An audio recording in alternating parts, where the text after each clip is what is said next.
Right, I am back. It's time to Skies of Arcadia Legend.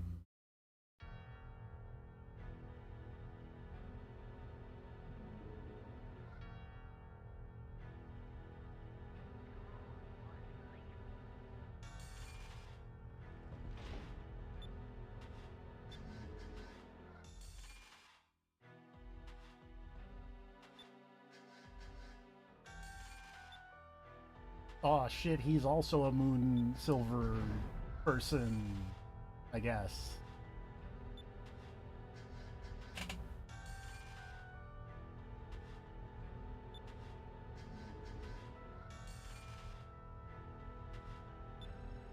I set the fortress in defensive mode.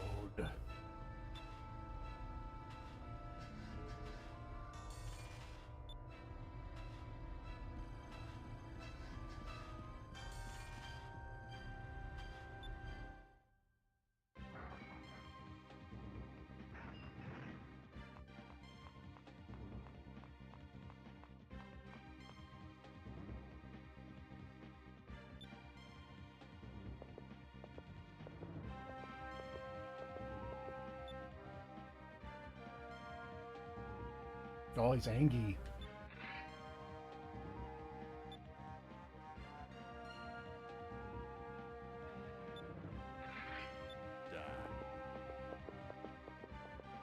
Why did he say "dad"? It could have been "damn." That's also possible.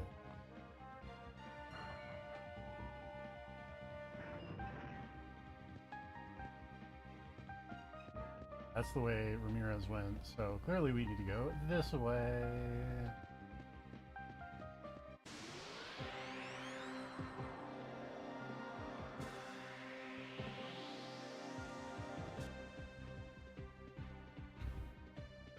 Oh, I got health problems. I got really bad health problems, apparently.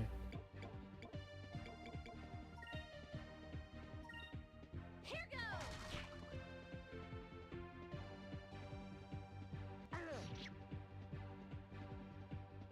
This should work.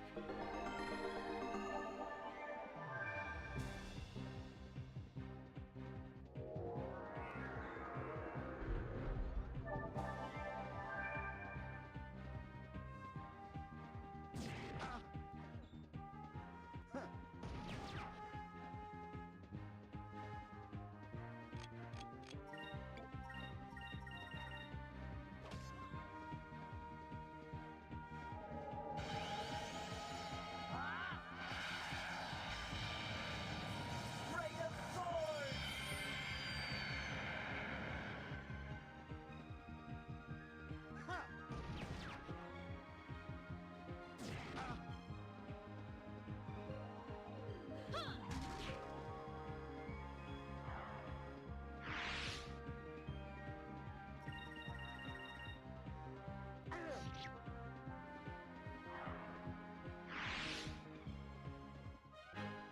Why did I tag along?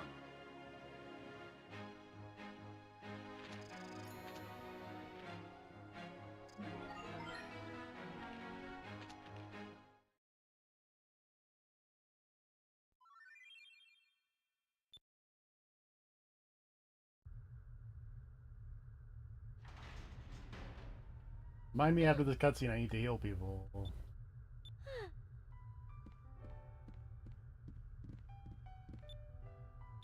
Thank you very much.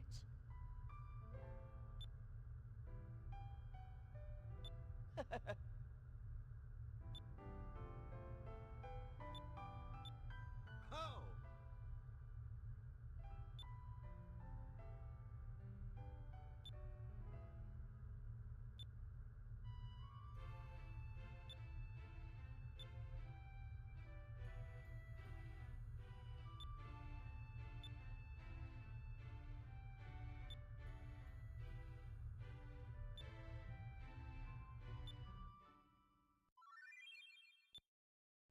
Again, Fina has joined my party. Oh, wrong buttons all around.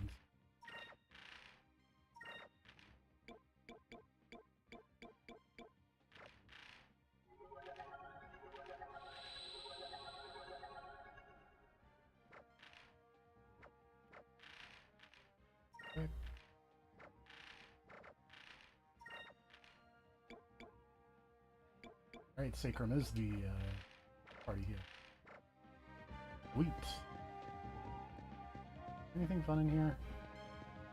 One of those little things that the Tina's weapon eats? Nope. Okay.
Going down.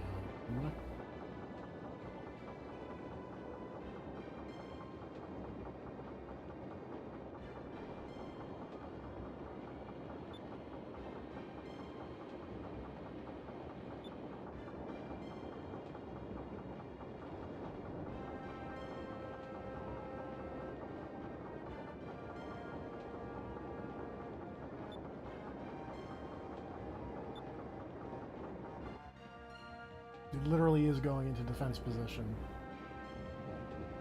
Or it's being tapped, one of the two.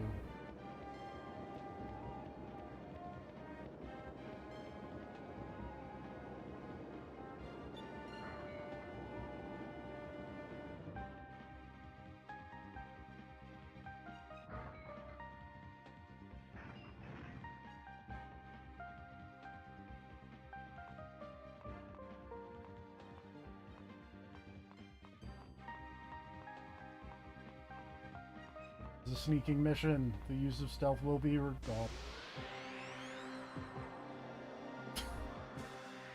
I wasn't very stealthy.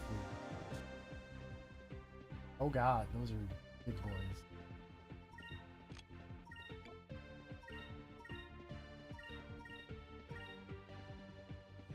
Fire consume my enemies! Slammed it first!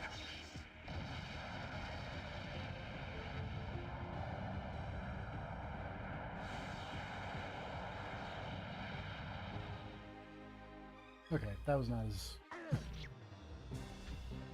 as terrifying as it maybe appeared at first. Oh, that's gonna be annoying. That works though. Oh wait, no, these are these guys. Okay. So we're gonna call in the.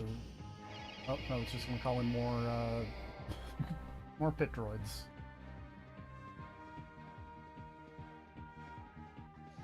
Take that.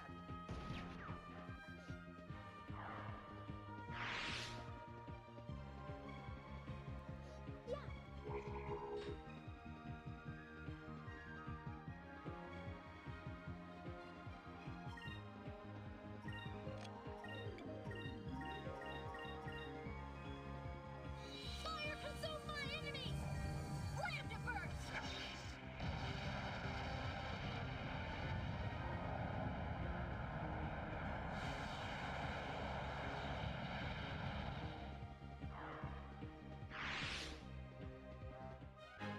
That was fun!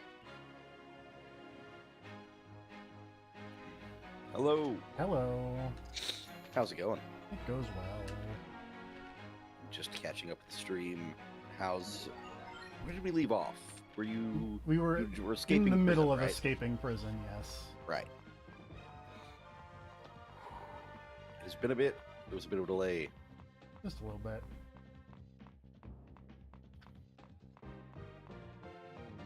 Fun over here. There's something fun over here. Oh, it's a moonberry. The correct button.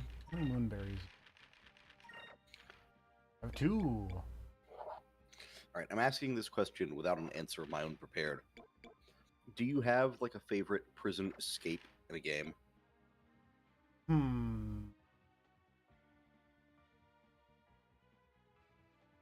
I like I like Yakuza 4's Prison Escape. Okay. I like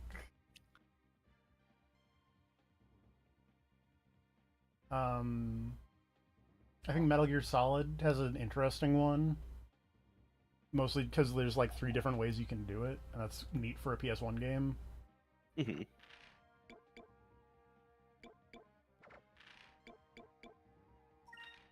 Off the top of my head, I think I remember Dragon Age 1 having a pretty good, like, optional thing where you get captured and then you have to send in your backup party members to come rescue you. That was alright, from what I remember. It's been a long time since I played Dragon Age, but... It's been a long time since I played Dragon Age 1, at the very least. Yeah. Well, yeah, that's what I'm referring to. Yeah. Dragon Age, the first. Dragon Age Origins. Dragon Age Roman numeral 1.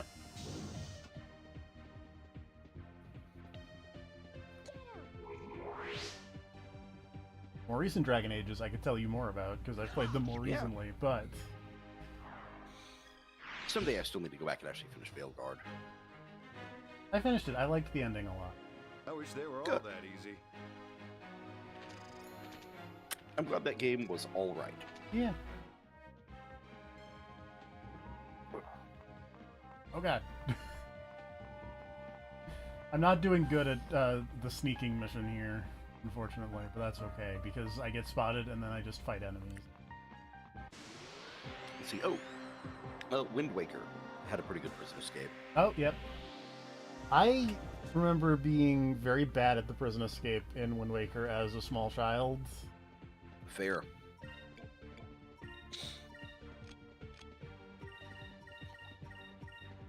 Here goes. And then I did it again when I was not a small child, and I went, oh, I get it now.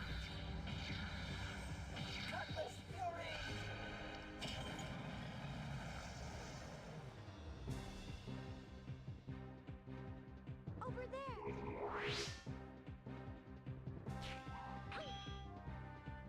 Ow. This is an aggressive counterattack.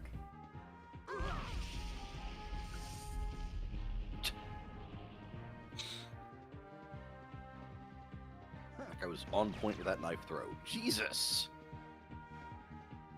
And also explosion. Why are the random guards so strong? Well, this is one of the side mission Oh, wait. people. This is one of the weird... Okay. This is one of the Zivelin Bane people.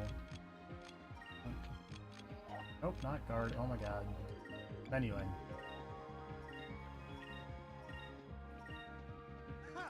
I finally learned to heal everyone in my party healing magic. Oh, nice! Straight. Does it still only cost 1? 1 SP, yeah. Or one nice. 1 MP, rather.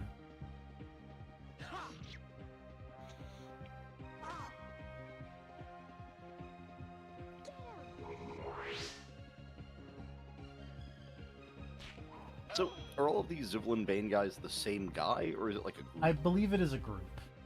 Okay.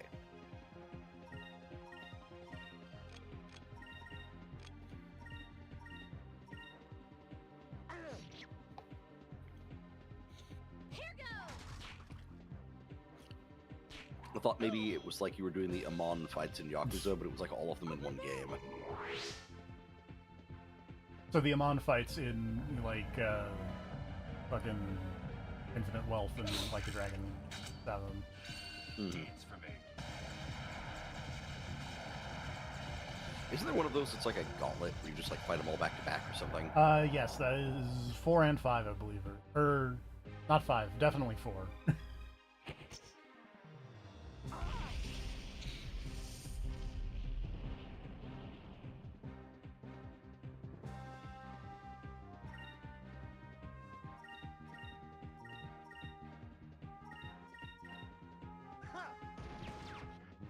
Eh. Maybe 5. I know one of them you go is very silly. I think because in Yakuza 5 you go to I think like the one of like a place from Yakuza 3, and then the guy who fought Tanimura in the last game is very mad that Tanimura is not in Yakuza 5 and has to settle for fighting Shinada.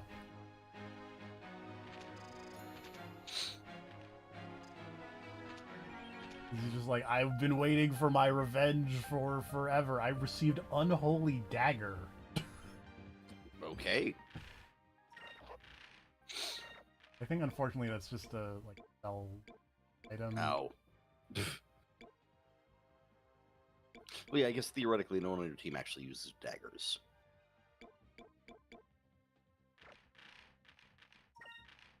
I've got to Google the Civil Bane thing and find out what their deal is.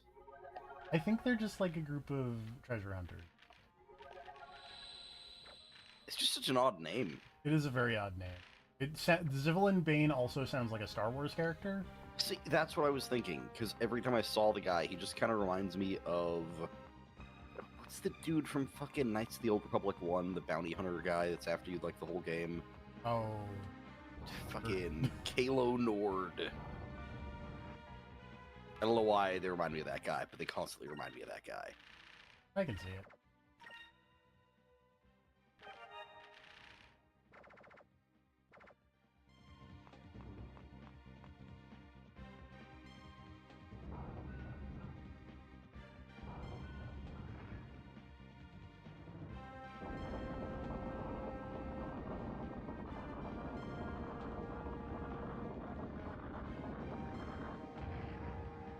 Oh, it's a tank.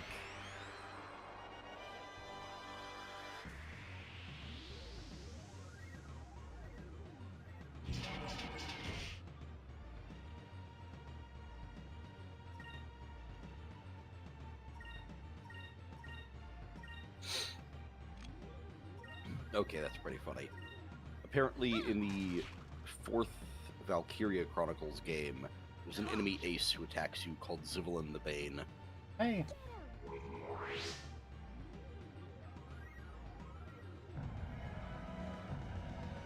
I know we talked about Valkyria Chronicles somewhat recently. So you or Rob, who's not the hugest fan? I'm not the biggest fan of it. Well, it's the thing. I love the gameplay. Yeah, I was gonna say that was my thing, and it was like, man, I wish Codename Steam was better, because that is that is the gameplay of Valkyria Chronicles in not Valkyria Chronicles, and whoops. It's funny, the closest thing I've found to the Valkyria Chronicles gameplay is, weirdly enough, an XCOM knockoff called Phoenix Point. Oh, I have that. Because in that one, it's like you XCOM move your guys into position, but then you actually like free aim your shots. It's actually really interesting, but I only played a little bit of it.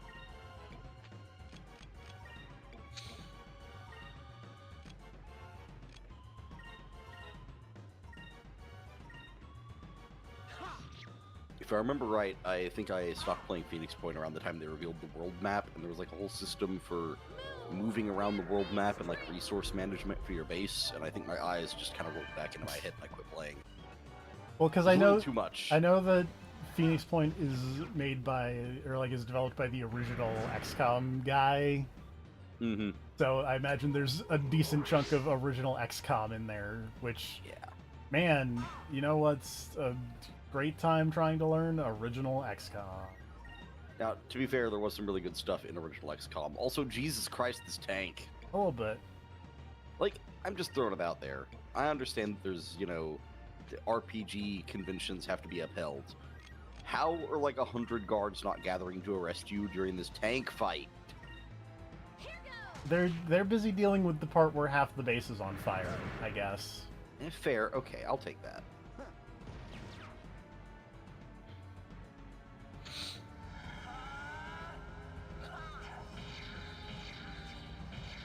And also the Fire Emblem comic guy is running interference or something, I don't know.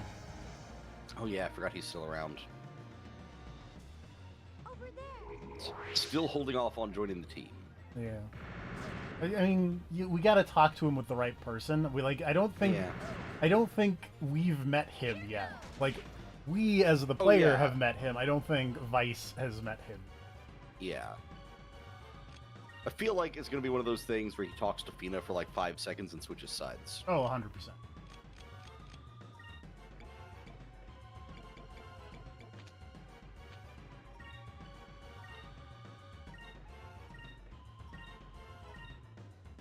Let's try this.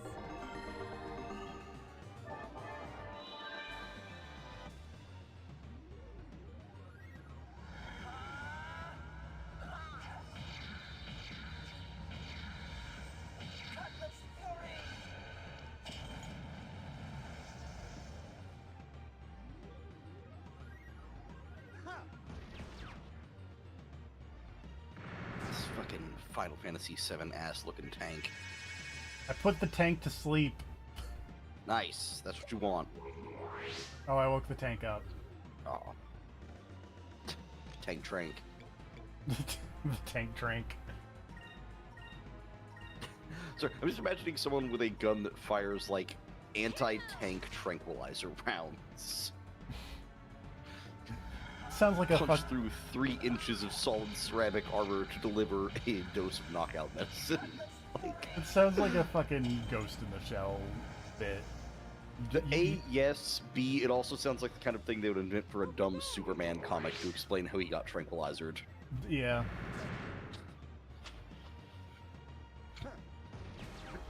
Kryptonite tipped tank tranks. But- The idea of a kryptonite tipped bullet always made 0 sense to me because, like, it wouldn't work fast enough while flying in midair to affect him. Like, the bullet would break on his skin and then he'd be like, ow, and then the kryptonite would weaken him. But it's radiation. He has to be near it for a second before it does anything. Alright, that was my random science talk. It's over. Random Superman science talk. Makes no sense. See, here's the thing. I want to see the version of Superman where that's Lex Luthor's problem with Superman, is that the science doesn't work and he's just furious about it. He's like, you can't fly that fast. You'd break every window in the city. You can't just pick up a plane from the front. The physics, you'd break through the fuselage.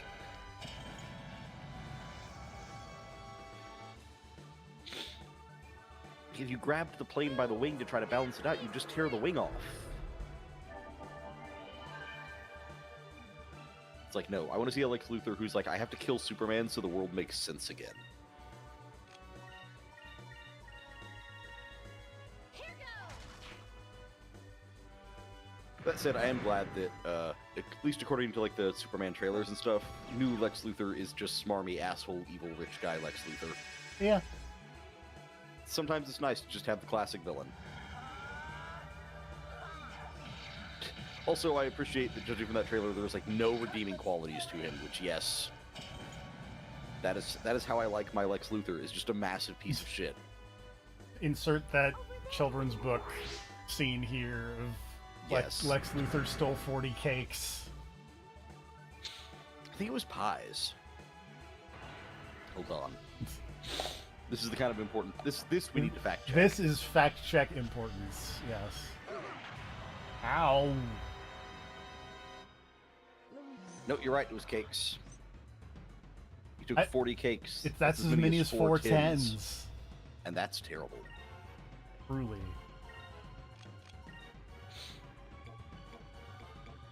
This is the one that I'll.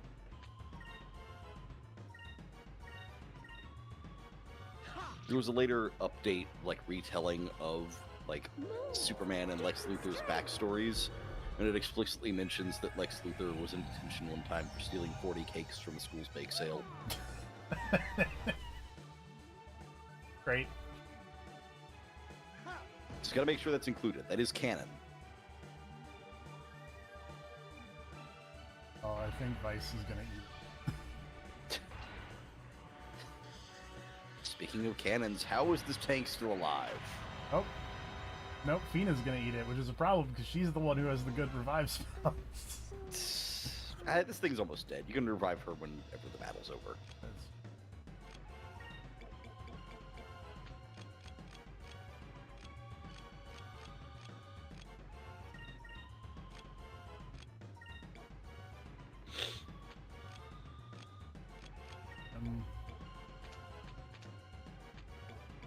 Oh wait, I have an item that will... Hey.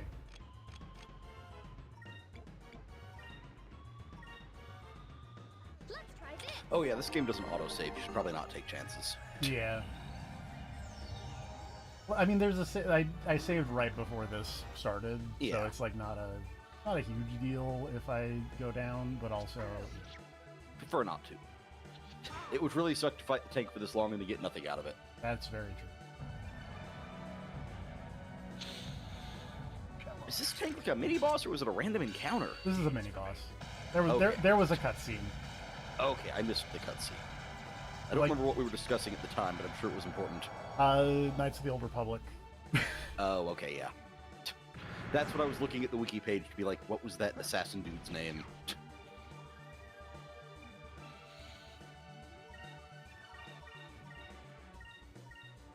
Do have a question. Have you played Knights of the Old Republic 1 and 2?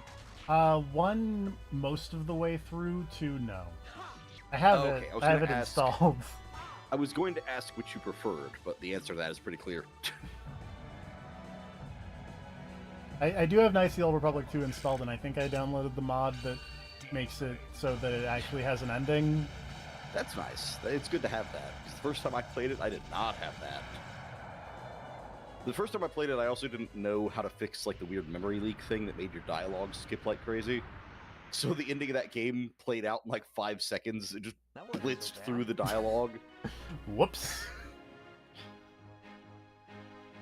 Because the way it worked was if you had the game running for too long, eventually it would just stop playing the dialogue files and fast forward through everything because the dialogue was completing instantly. That's not So a good thing when you're for going your through the RPG. final area, yeah, when you're going through the final area of the game, and there's a lot of dialogue, including a boss fight that is almost entirely dialogue, you hit that point, and suddenly the ending of the game is ruined. That said, I really like Knights of the Old Republic 2.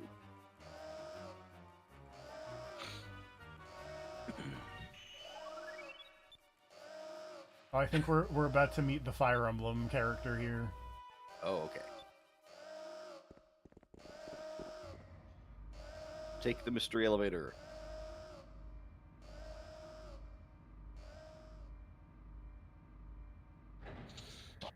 Tail. Dun, ta-da. Look at that guy.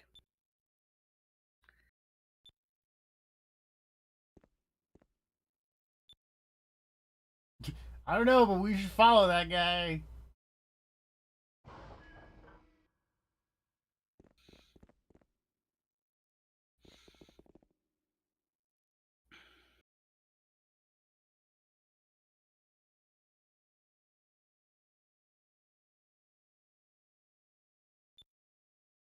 Oh wait, cool. Do you get a new boat? I, I just thought about that. I 'cause you don't have believe- your old boat. I believe we get a new boat. Nice.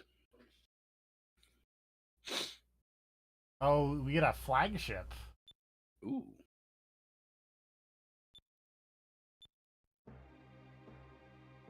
I like that. This is a swanky boat. You should steal this boat. I think this man is giving it to us. I don't think we have to steal it. Well, I mean, I'm pretty sure that you are stealing the boat in terms of. I don't think this guy's working for the Empire anymore. Well, that too.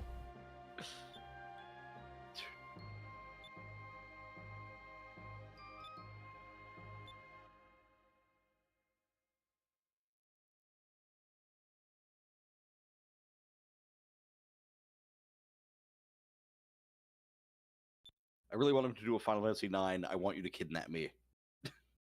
I have very good news for you. Is that exactly what he said? That's exactly what he said. Nice. Perfect.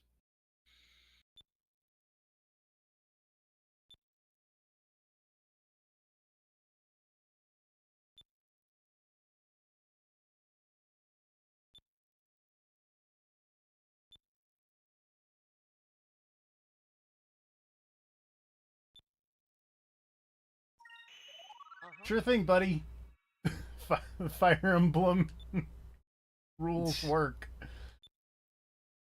Yeah, sure.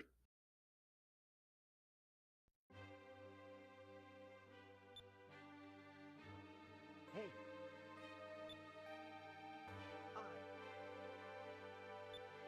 Handshake. All right, can we like spool this baby up and leave? How's about? There's important stuff to get through first. Gotta do a dramatic handshake. Just awkwardly long handshake.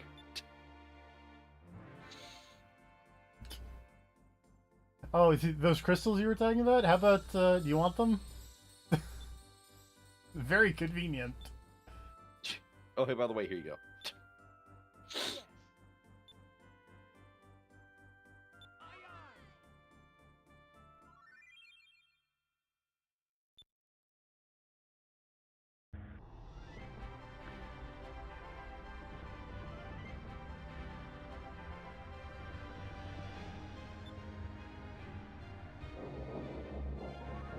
Now, I assume you're gonna have a 6-ship battle to christen the new ship on the way out. I have to assume. This looks like the Great Fox mixed with, like...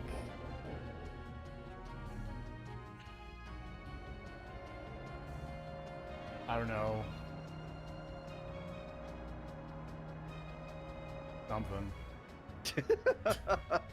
It kind of just looks like the Great Fox. I was I'm really gonna be waiting for the perfectly second honest. part of that. I was curious. You know, you kind of nailed it with the Great Fox thing, to be honest.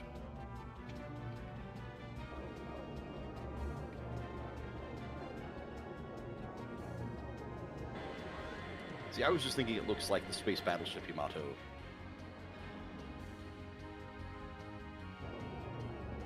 Are we gonna get out and then, like, the people who busted us out of prison, are they just gonna be like, oh, it's a Valen ship, fire, and we have to fight our friends?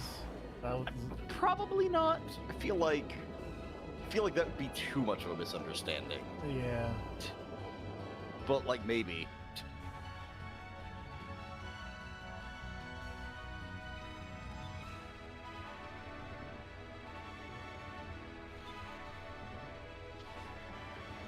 Oh, you know what this thing looks like? It looks like if Star Wolf had their own version of the Great Fox. You're not wrong. It's got the, like, darker gray and purple color scheme going on. Yeah. So I guess we're fighting the wall here. Airship battle against wall of building. The Moonstone Cannon. I like the look of that. Just to let you know, this entire ship is a gun. It kind of also looks like, Megatron here. Little bit.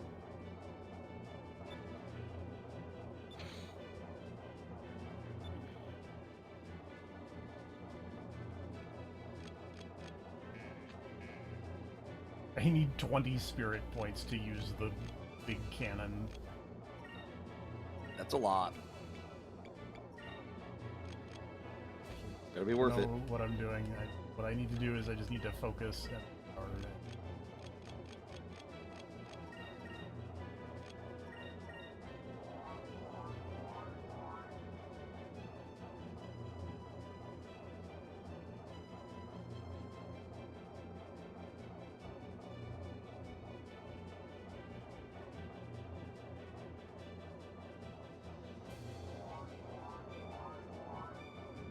For 20 SP, this thing better hit like a truck.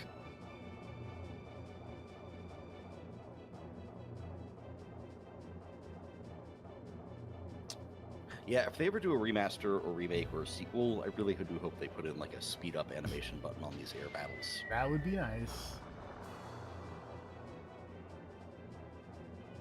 I mean, don't get me wrong, it's nice to just see the ship casually drift, but oh god, you know what this reminds me of? Hmm. The way it's like the ship and it kind of looks like it's moving forward and then it keeps like camera cutting and then you're kind of in the same spot. It's like that scene in that Taken movie where Liam Neeson is jumping the fence with the 15 cuts. Yeah, you're not wrong. This sort of kept reminding me of something. I couldn't figure it out, but that's what it is. Because some of the way the camera cuts sometimes, it looks like it's showing the same footage again.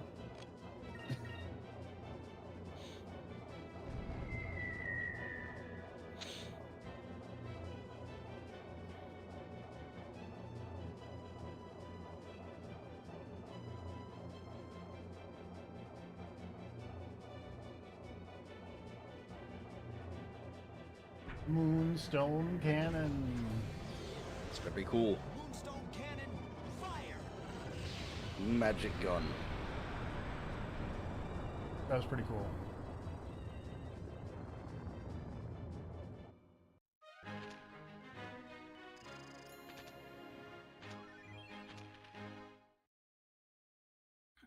I'm reserving judgment until I see the hole left in the wall. You got gear grease.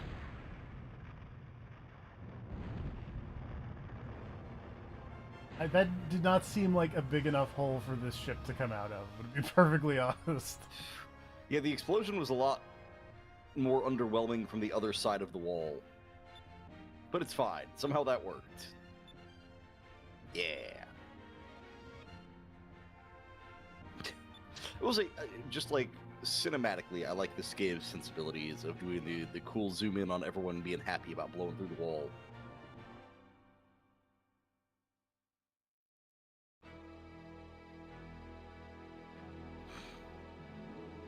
I left 2 people here to guard 1 lady. How could this have happened? As Hello. Ramirez, hello. Hello. How's it going? Going okay. Have you managed to escape? Yes. Just now. Wonderful. He recruited the cool Fire Emblem Prince guy and got a new boat out of the deal. That's the way you do it. Got a cool new boat with a giant laser cannon. It's a good face. There's a lot of good faces in this game.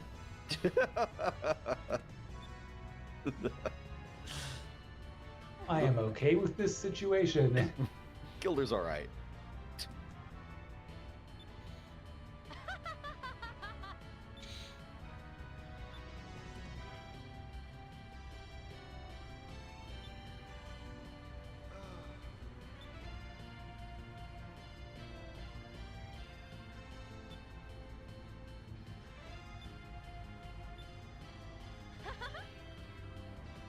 Congratulations, you're the captain of this cool new boat.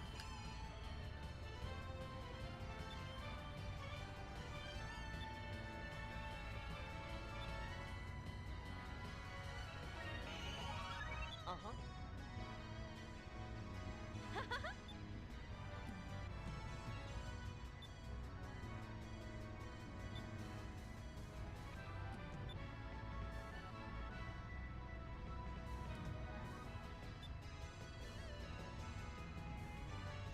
Yeah, I know I got at least this far the last time I was playing this game, but I don't remember how much further.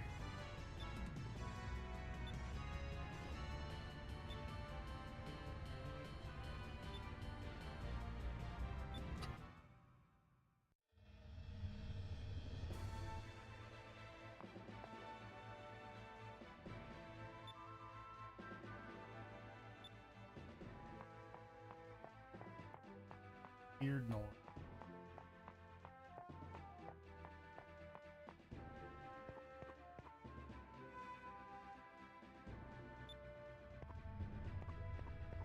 I like that there's just this random table. Like, what is the purpose of having a table in the middle of this? They have meetings. Yes. But like, why have the meeting on the bridge? Well, I mean, that's where you're gonna be. Yes. What, you want to have like a tiny little adjacent meeting room you all go into? Yeah, You just because leave the bridge crew sitting there being awkward, or I you tell Worf that his ideas are bad. well, also I feel like, you know, in the heat of a ship battle, this table's just gonna murder someone. Oh yeah, no, it should definitely be bolted down. Otherwise, it's gonna flip through the air and land on some poor guy. But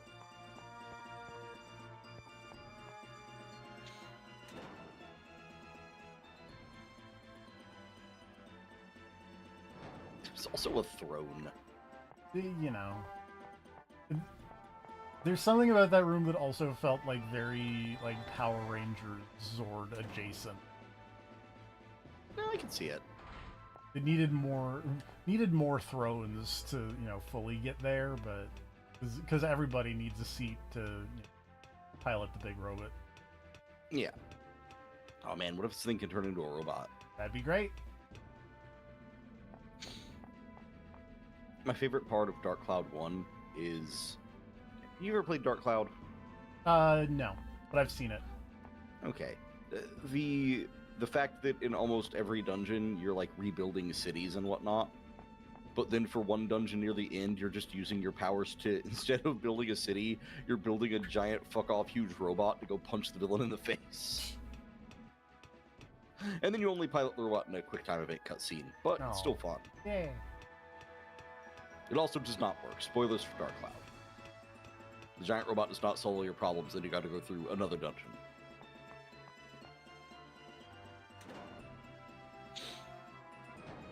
Dark Cloud is one of those things that is on the list of things I should probably play at some point, but haven't. Both of those games are fun. I think the second one is definitely mechanically way more of an improvement. But I think I like the general tone and cast of the first one better. The first one has like a bunch of team members. The second one only has 2. But they like each have different weapons to kind of fill in for the party members from the first game. I don't know. The second one is definitely interesting. And there's a lot more stuff going on. I do have both of them.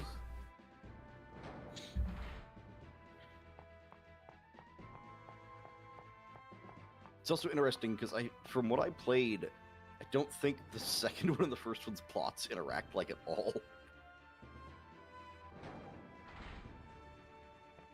I think there's like a bonus dungeon you can do after you beat the second game, and I think that bonus dungeon ties into the first game.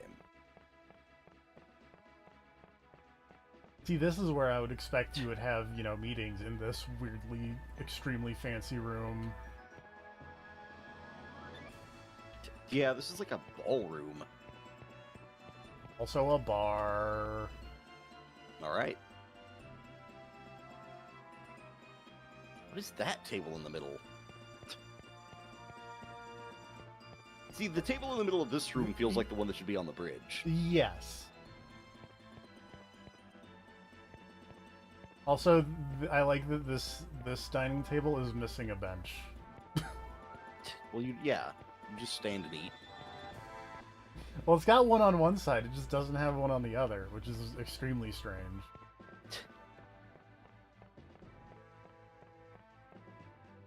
I mean, you know, maybe they just weren't finished moving all the furniture in when you guys stole the ship. I guess. They had time to hang up all these paintings, but not to get all the stools in place.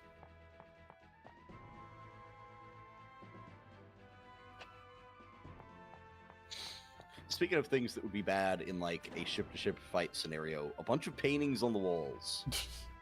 Feels like a bad move. That shit's gonna go everywhere.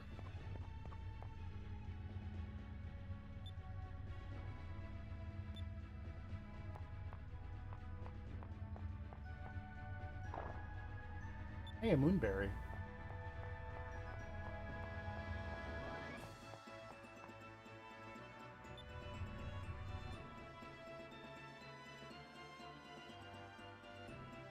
Oh, it's a shit kid. Hello.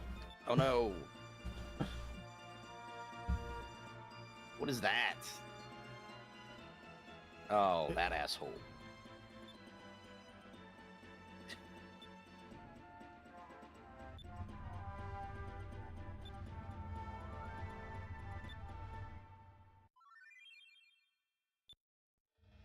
He's joined my crew as a sailor. Okay. Seems questionable, but I like that Sailor was in quotes. yeah. See, I was hoping it was going to be like, all right, now you get the Yakuza Zero style organize your business thing, but it's just moving people around your ship.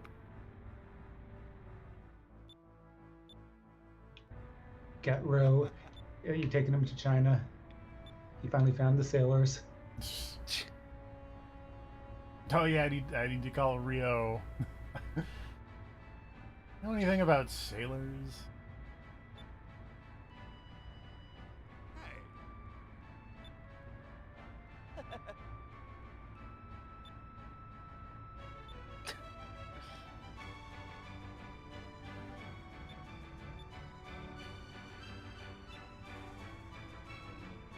Oh, he's gonna leave. Oh.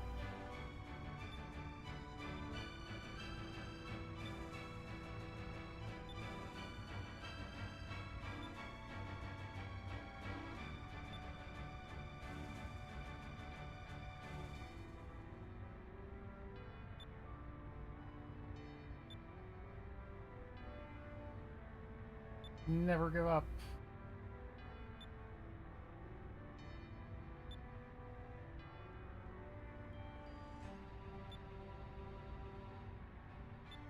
You're a little crazy, Vice.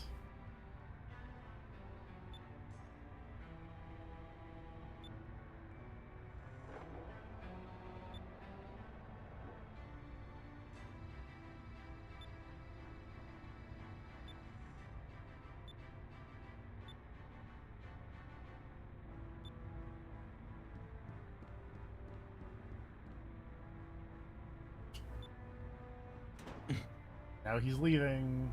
See ya.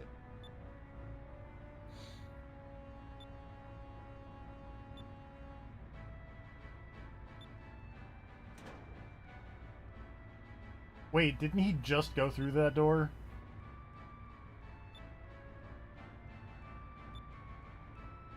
It's fine. He ran through the door and immediately jumped off into a vent.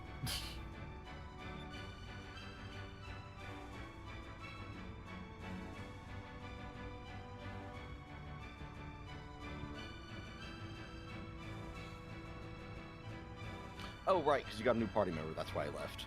I Yeah. just realized that. Because you have a team of 4 against, like, alright, he's out.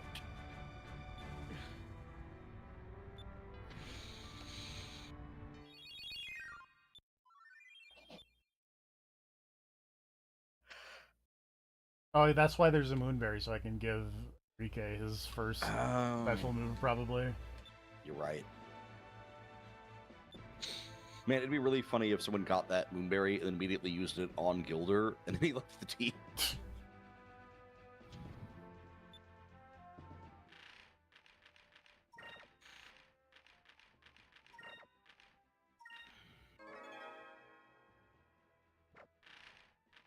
New boat. New bow.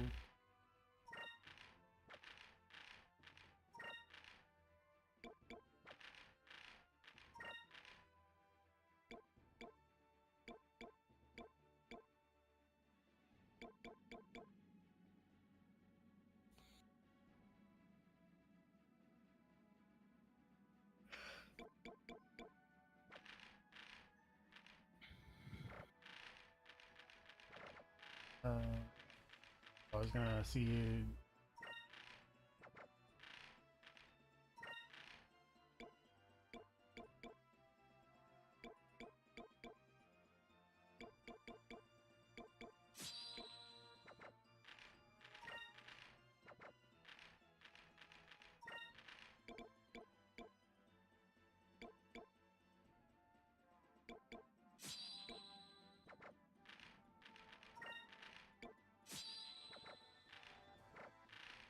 Some accessories on my boat.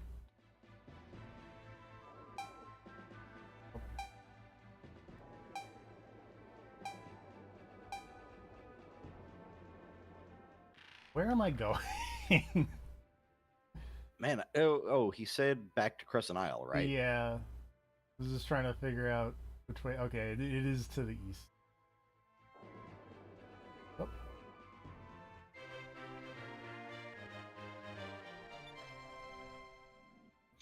And I guess you can go on a whirlwind tour around the world to recruit a bunch of party members. Probably. I can go back and fight that one boss. Oh, yeah. Those 2 guys. Those 2 guys.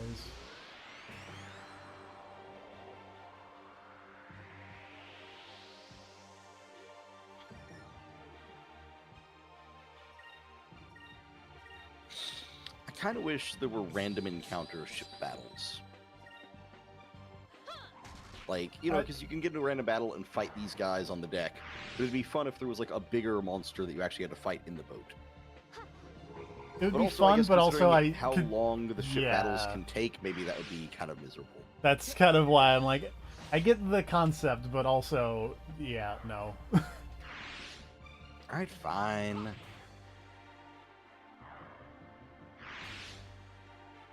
An utter victory.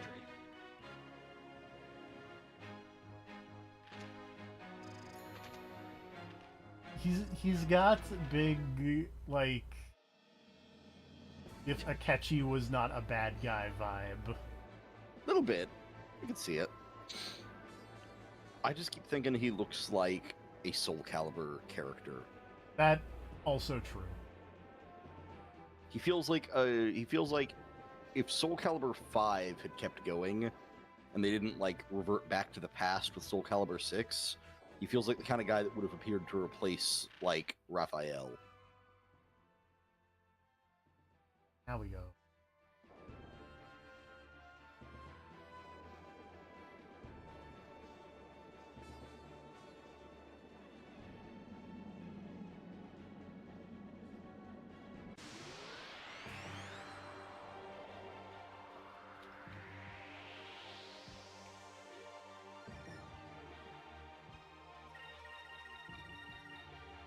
Here goes!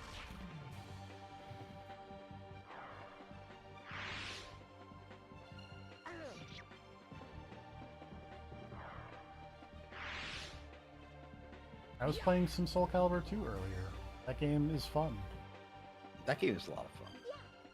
I didn't realize that the Weapon Master stuff was basically kind of just Soul Calibur Broken Destiny, but as a mode. Which I realize Yeah. it should be, you know, reverse of that, but... Well, yeah. So it's my favorite thing about those Soul Calibur games is their weird like story mode thing they sometimes throw in. Like 2 has one, 3 has one that's fun because it's also like RTS is the wrong term, but it's not an RTS. Interesting. And then what is it? 6 has like a whole expansive story mode where you create a character and go through like Yeah. yeah. There's a world map, you explore, you fight random battles, you meet characters, you do your thing.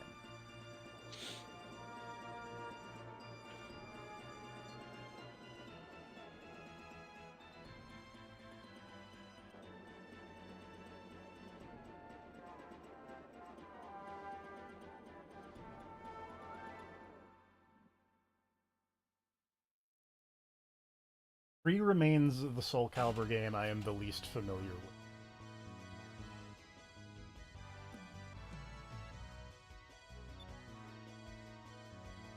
Hey-ya!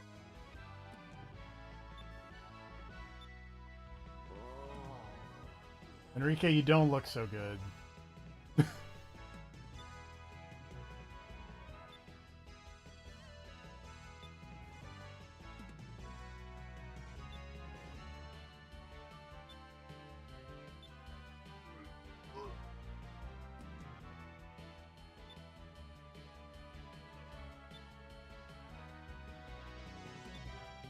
Womp womp. Who are you? What? What are these people? Check me out in my totally real face. The one on the left looks like that one Animal Crossing glitch, or like if you travel to another memory card and turn off the game without saving, like your entire face just goes away.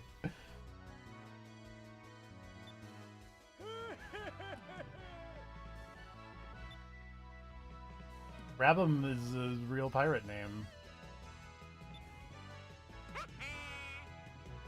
Call me Ismail.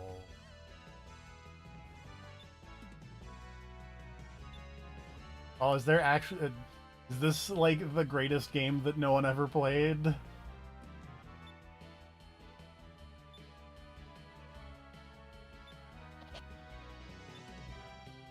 Ah!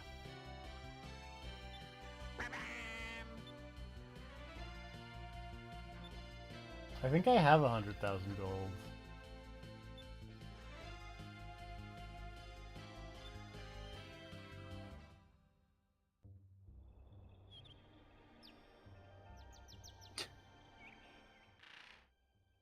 I in fact have 111,000 gold. Well, all right. So conveniently, I can just pay these mans. I was gonna say, like, didn't happen to steal a wallet while you were escaping, did you, Enrique? Fortunately.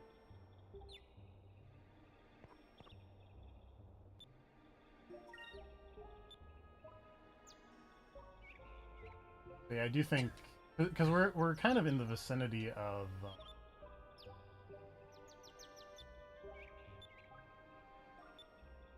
the desert zone where that one boss fight is, so I could probably fight him and get ow.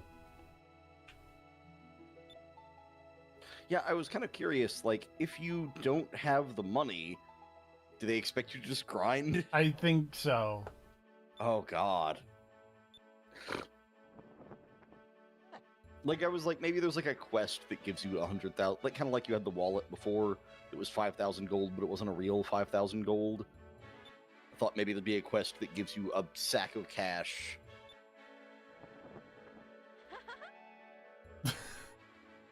Look at this cat. That's not a bad flag.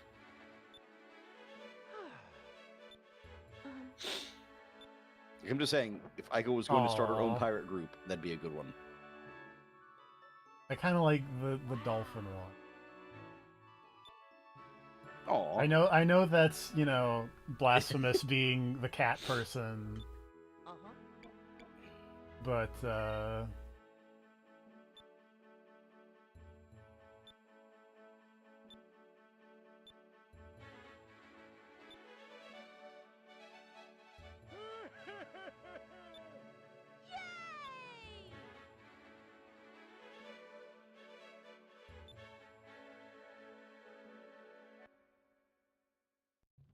you should just fly all of the flags. honestly, can we not agree the that- worst idea. Can we agree that Vice's flag was the worst of the three, though? Yeah, I can agree with that.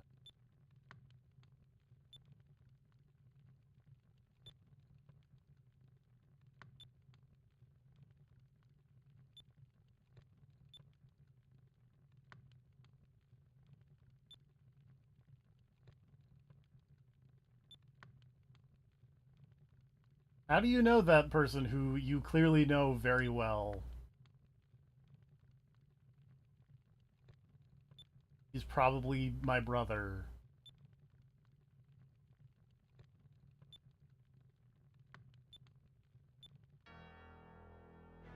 Nope, nope, never mind. He's just another guy. That's... That's not a thing.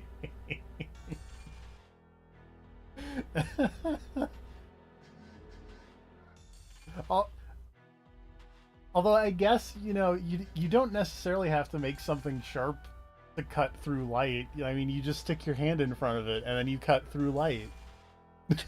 Like,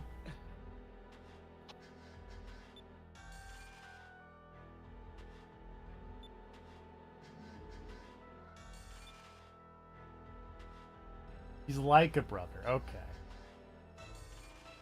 Not a biological brother.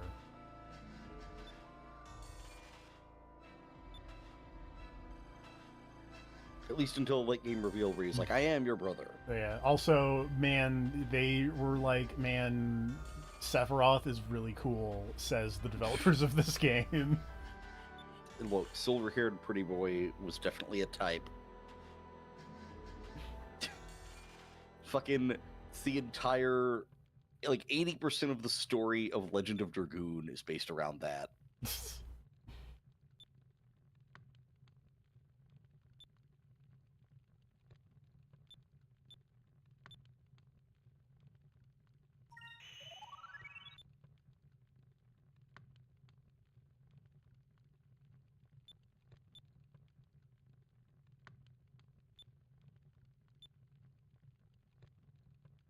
I'm new here. You seem cool.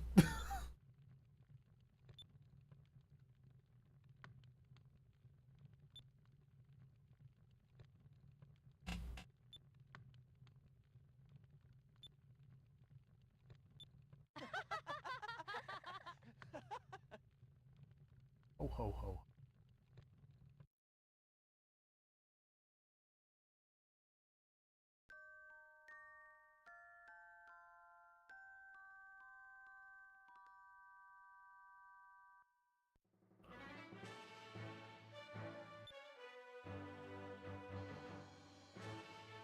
Yafutoma.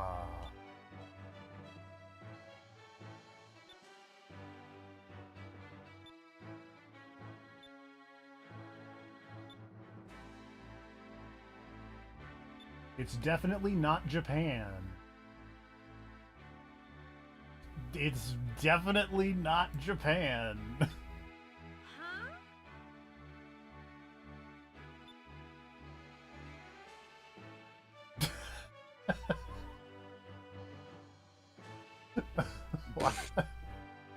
I love Aika's art plan things here. They remain real good. Yep.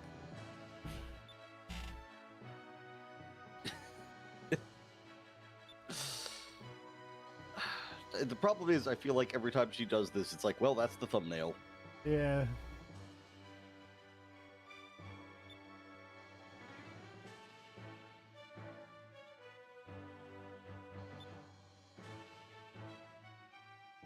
Jesus. Oh. Let's go.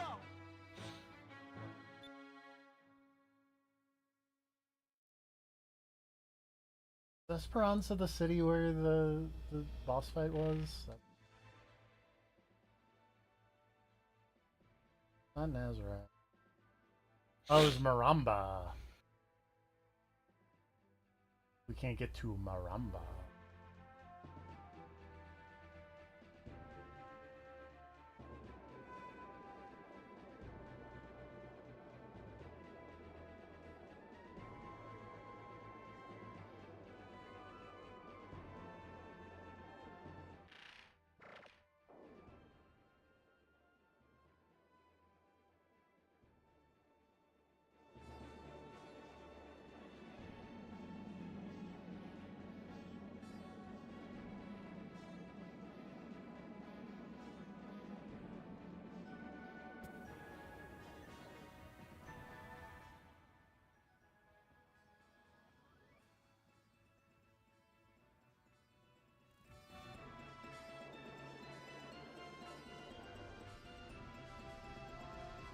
What are you? Oh, no, you're a fight. Okay, I don't want to deal with you.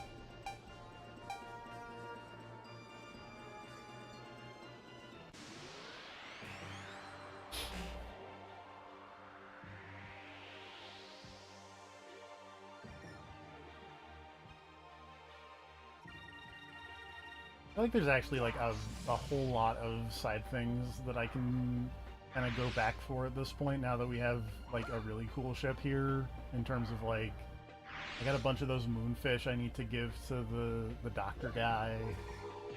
Oh, yeah. I honestly completely forgot about that side quest. Like, I knew there was still the moonfish to grab with the weird suction gun thing, but I could not remember why.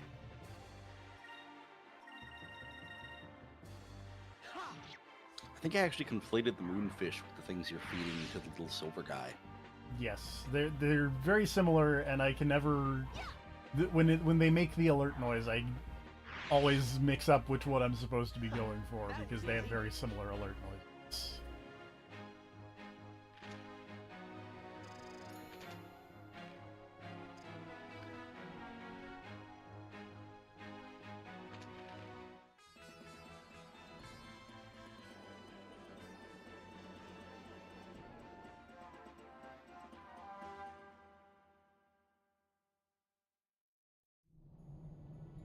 Let's Maramba.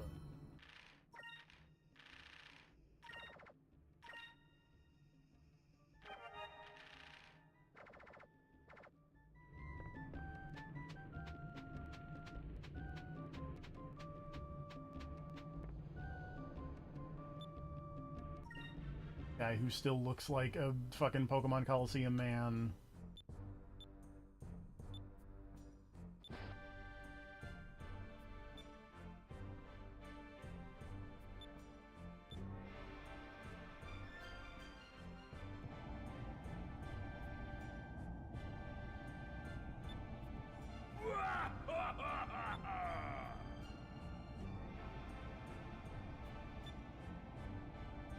I still feel bad about beating up this tiny child, even though he's, you know, very powerful.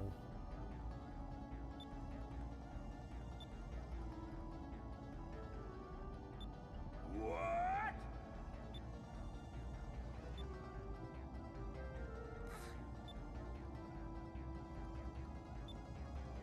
Prepare yourself. Like, I want to recruit these people to my ship.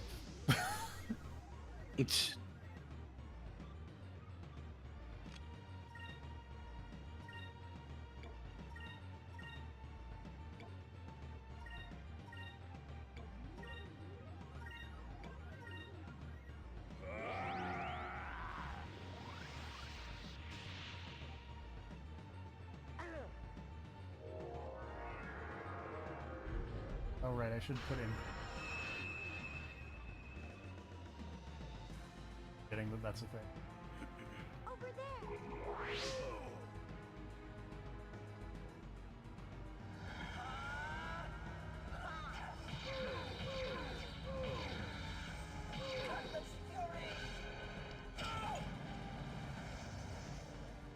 God, that guy still just has a billion health. Here goes.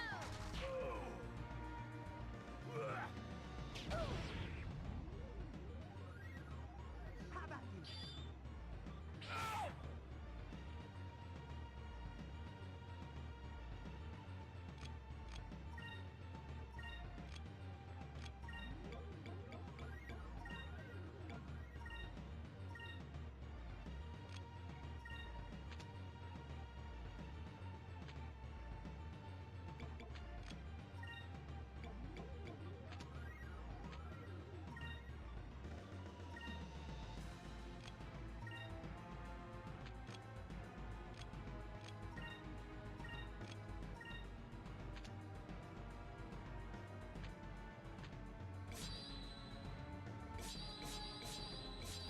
What were these people? What would I be weak to?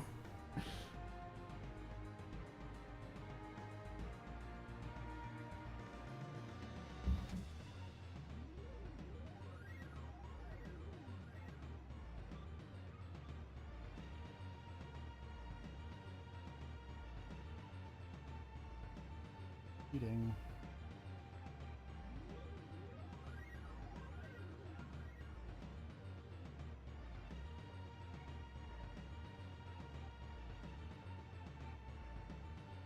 Purple or blue?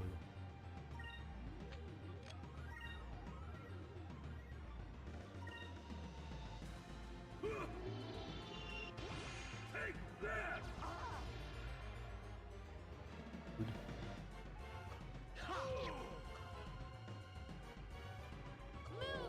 give me strength.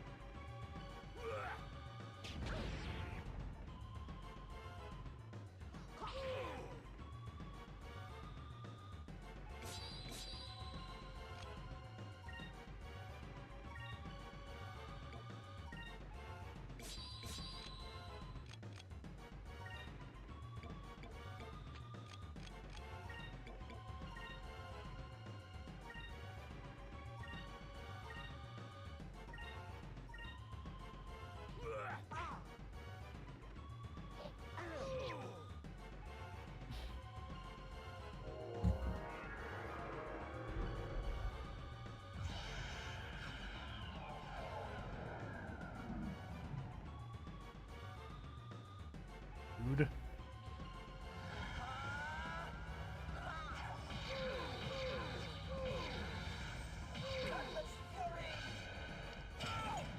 Turns out these guys are still a problem. It turns out these guys are just annoying. Over there. I just want to point out also, it feels like you're not doing that much more damage than you were the last time you fought them. I'm really not. And it's been a while, so that seems odd. Unless they, like, scale with me, which would be annoying. That's really annoying if so. I mean, at least you've got a full party heal now. That's true.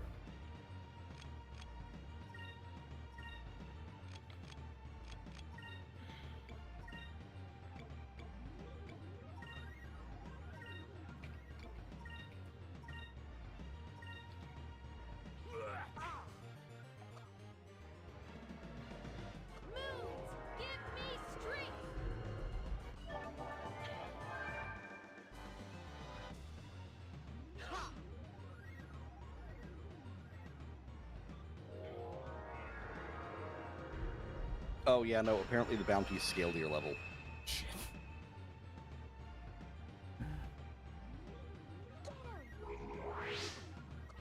I did not know that. I didn't know that either. Great.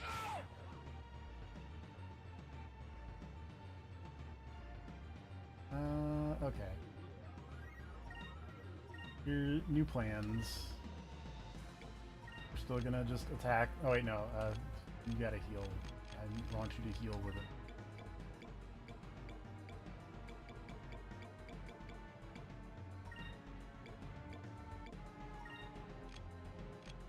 You get to... I don't have the one that heals people. Okay. Have a spell for that?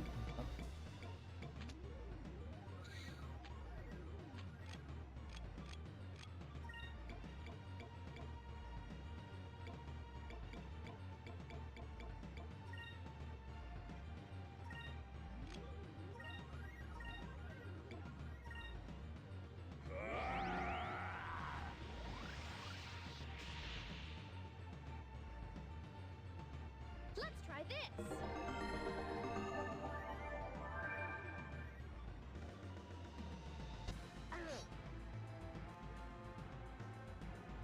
Let's try this.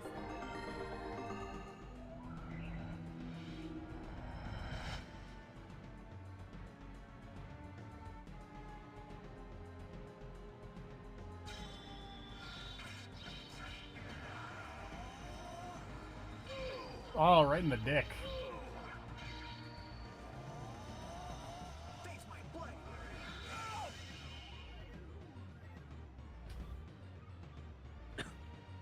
Multiple times even. Man's got Oh quite my god. it's got quite a cod piece on apparently. Jesus Christ. Ay. Well, he's gonna do a big dumb punch, so we're just gonna.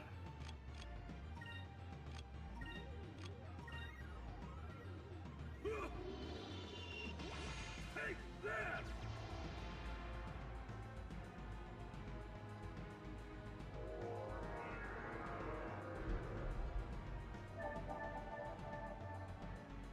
We hate that kid.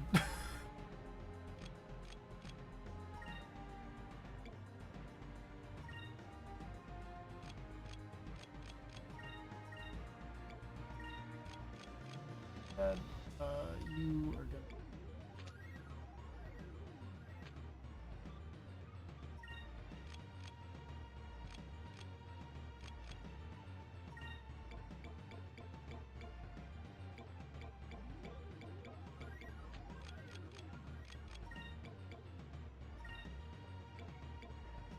You can't petrify the kid. Cool.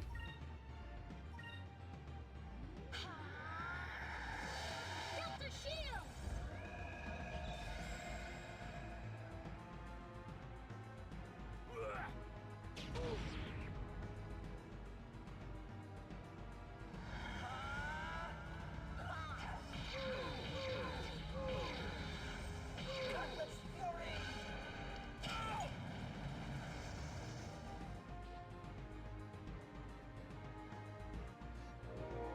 Aha, I put the shield up, so this isn't gonna do anything.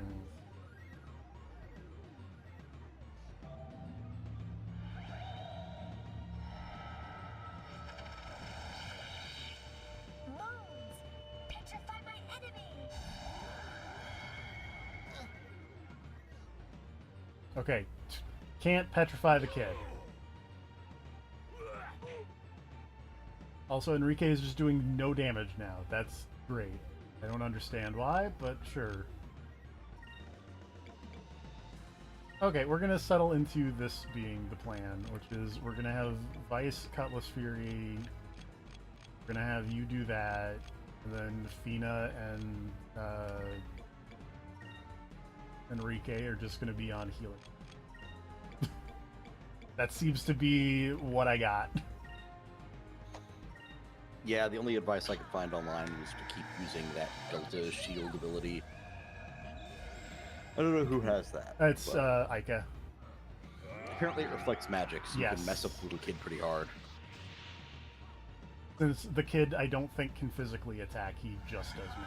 So you can at least negate him.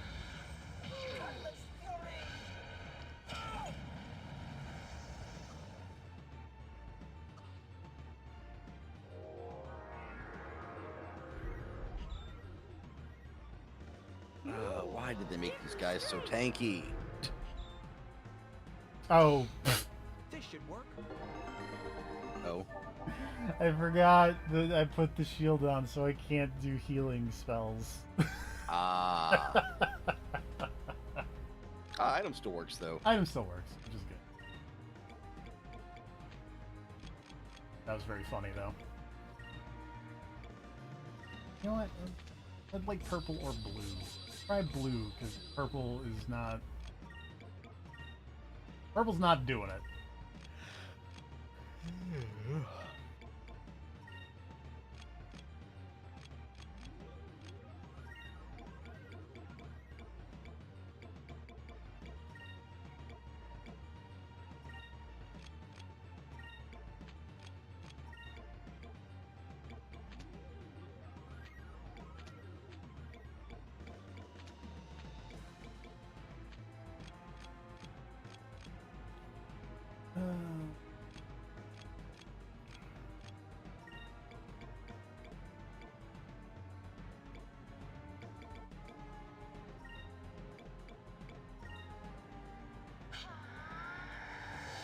Filter shield!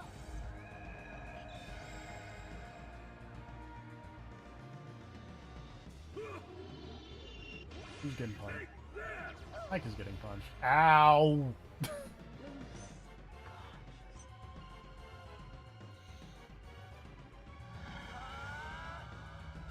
That's a lot of damage.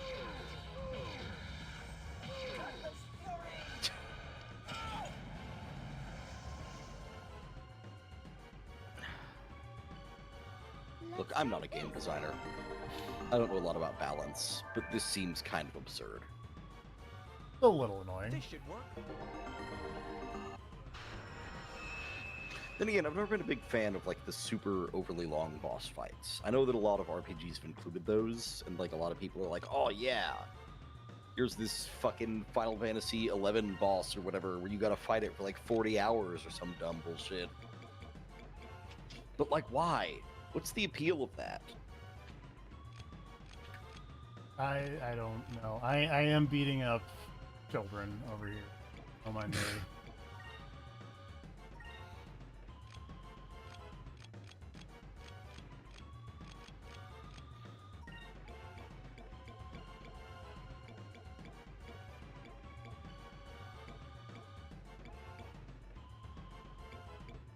I don't want to test my longevity or my stability, because I know that I have limited amounts of both.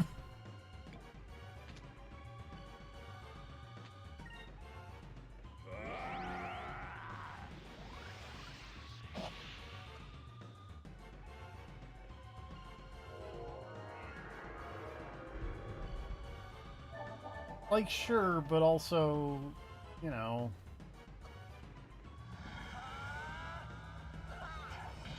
Yeah, also that.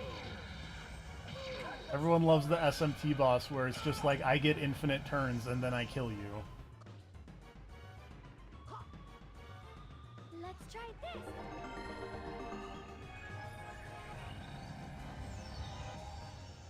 Yeah!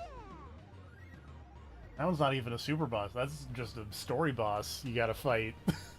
This should work. Yeah, I've never been a big fan of that style of boss, of just like, this is gonna take forever. Just keep doing the same thing over and over, and eventually you'll win. But if something, you know, if the RNG goes wrong for you one time, you're fucked.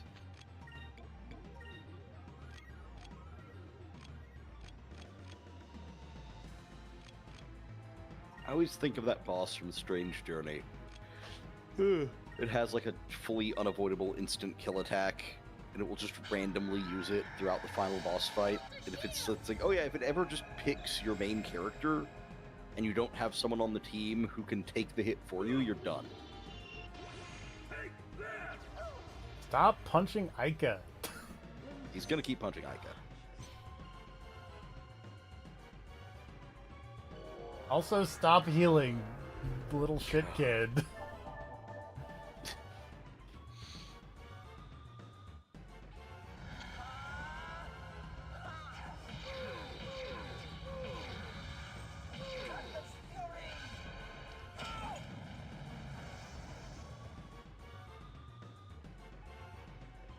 Over there.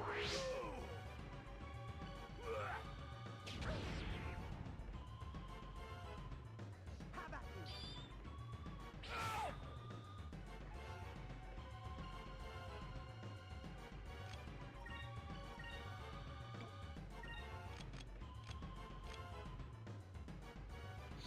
I don't know. I feel like there are ways to I was design gonna interesting say, like- fights, even within the boundaries of like a turn-based traditional JRPG.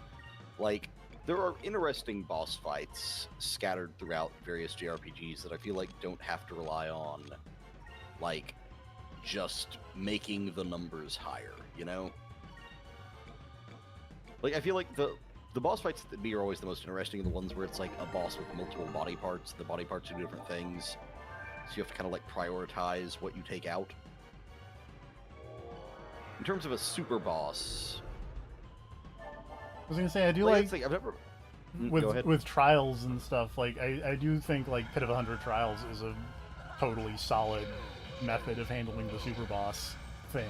Of just like Pit of 100 Trials. that's from Paper Mario, Oh right. where it's just here's 100 fights in a row that are normal This fights. should work. And then at the end, there's the big boss at the end, but it's just a regular Paper Mario boss. Like, it's bigger than most of the bosses, but it's still like a normal... Okay, so it's the Yeah. Super Mario Bloody Palace. Yes. All right. And yeah, it's Thousand Year Door, and I think Super Paper Mario has one as well.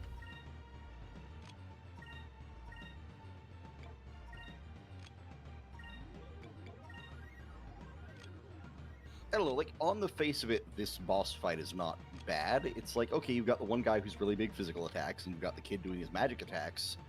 Like, that's a fine split. It's just Yeah. that making them both so ridiculously tanky Is nuts. is where I have the problem. It's like, no, like, the design of this fight itself is not necessarily bad. It's just that this should not take an hour of wailing on them to finish. Build a shield. Especially the kid. There's no reason the kid should have that much HP. Like, he's the magic user. Make him squishy.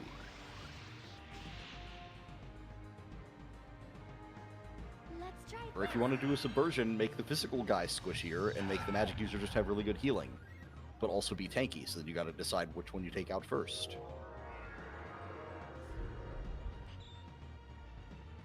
I don't know, I feel like there are a lot of interesting, like, RPG boss battles. Things like characters who summon in backup and things like that. Yeah. I mean, hell, you get Persona 4. Persona 4 had all kinds of crazy shit going on with the boss fights. That first fight against Yukiko where she summons in the This prince, should work. and then you realize letting that guy stick around was a massive fucking problem. A little bit. It's like, okay, your first thought is like, maybe I don't worry about the ad, and then it's like, no, you really need to worry about the ad.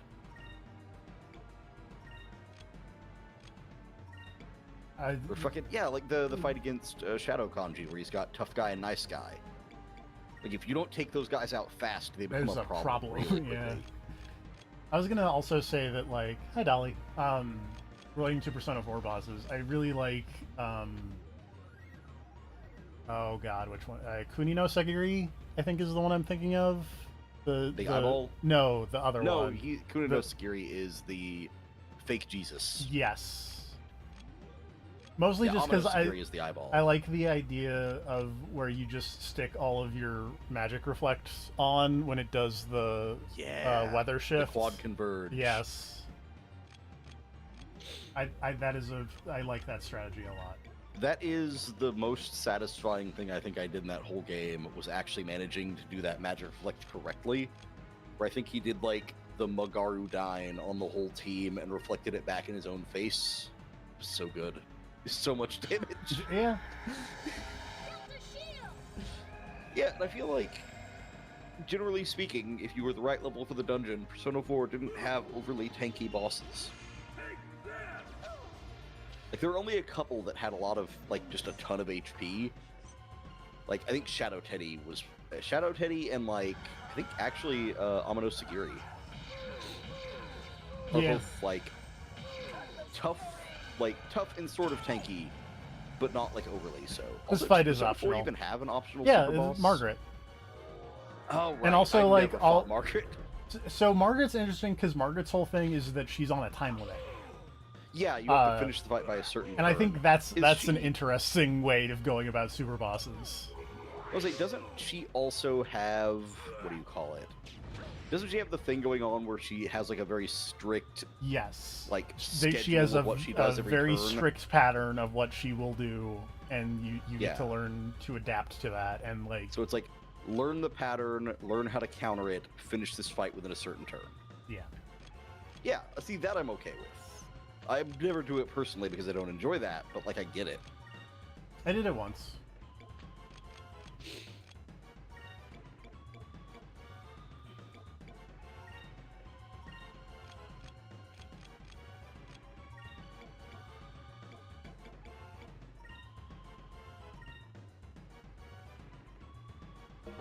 I did it once, and hilariously, I'm like 90% sure that I broke it because I was, playing on a lower difficulty, and she did the big kill you move, but it didn't actually kill me somehow, and I don't remember how that worked out.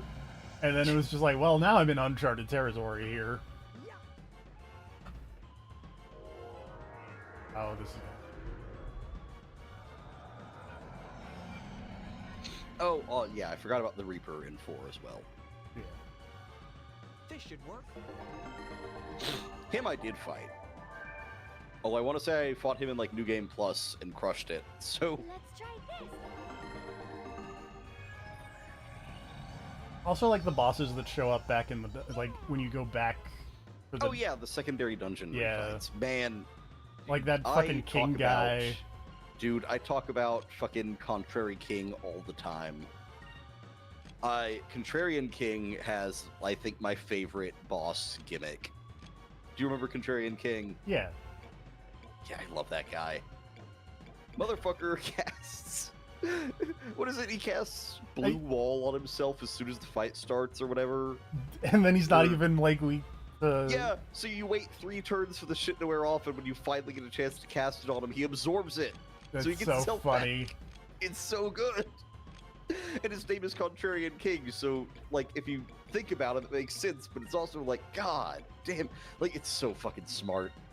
I also like that it has the special rampage that's the hey, you're not supposed to do this as soon as you can thing. Yeah. It's just This rampage. is gonna fuck you up. And then it does like 10 times as much damage as rampage does. Stop punching Aika, Jesus Christ. No.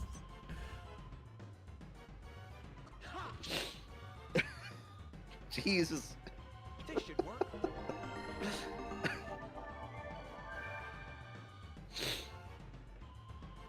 Let's try this.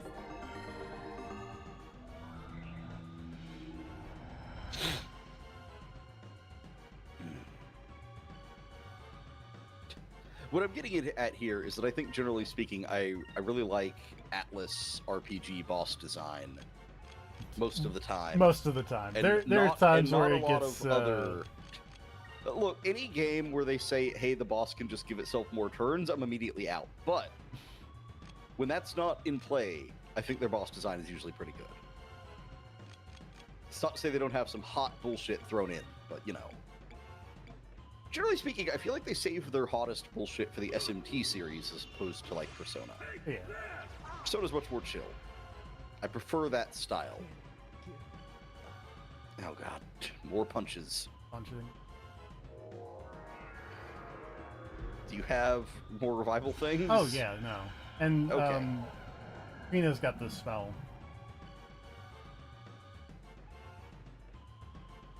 Let's try this.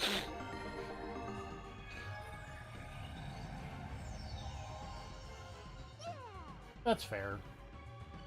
Like I like Amon stuff. Those are fun. Oh yeah, action RPG is generally speaking like because you're more engaged. Like those, I kind of more understand the long boss fight, although I do still think there are reasonable limits to be had. I also still kind of enjoy that I genuinely feel like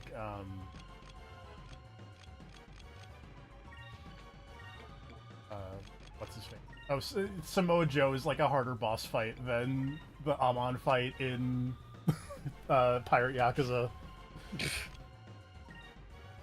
Yeah, this checks out. Swojo is a tough dude. Samoa Joe's a tough motherfucker. And also, I love that the final boss of Pirate Yakuza is Samoa Joe. Spoilers. I don't know anything about how that boss fight plays out, but I hope it ends with him either getting fired out of a cannon or eaten by sharks. I have very good news for you that one of those is correct. I'm so glad, because those are the first two things I thought of.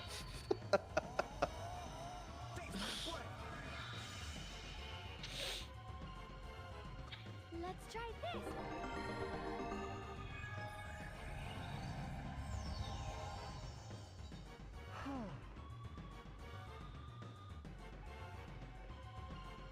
Oh, the other fun thing that I feel like was probably not intentional, but also very well could have. Mm-hmm. He was around earlier. Oh yeah, He's Grab probably popped in, but he eating muted. dinner. He's probably eating dinner. Yeah. In Yakuza 0, there's someone who mentions the Raymond cartel, and I was like, oh, hey, look, it's Samoa Joe. Probably not, but it was very fun to, think about. Nope. Nope. Oh, God. Anyway, Oh, there's a question for you. What is the longest you've ever spent on an RPG boss battle? this. Okay, yeah. I was thinking this might be the case. I was trying to think. I think the longest I ever spent in a boss fight in an RPG was probably Super Robot Wars OG on the Game Boy or Game Boy Advance. The ending of that game, some of those final boss fights, it was literally just, all right, crowd around my whole team of like fucking 30-ish super robot guys on this little asteroid that regenerates my energy. Keep draining this boss's energy. But yeah, this was definitely a conversation that I've had with Speed, and I genuinely think that it's probably this. Oh, don't weaken Vice, you shits.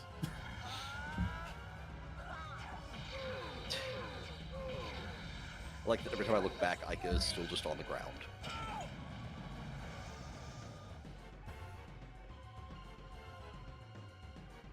Let's try this.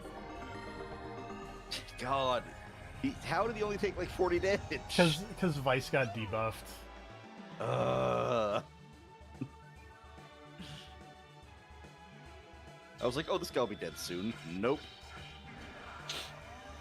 But yeah, I feel like action RPGs and action games in general, longer boss fights are more acceptable, but only because I feel like the scale of what is a longer boss fight is different when it comes to those games. Like a long boss fight in Devil May Cry is like 8 minutes. Tops.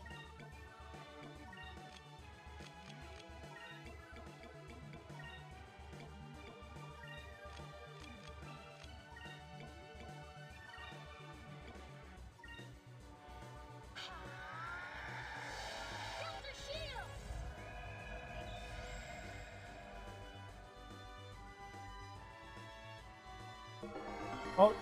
Also thinking about it, like, I'm not sure if you would count it as a boss fight, but I also do remember spending a really long time, because I've also had Yakuza 0 on the brain, doing the last cabaret fight bit.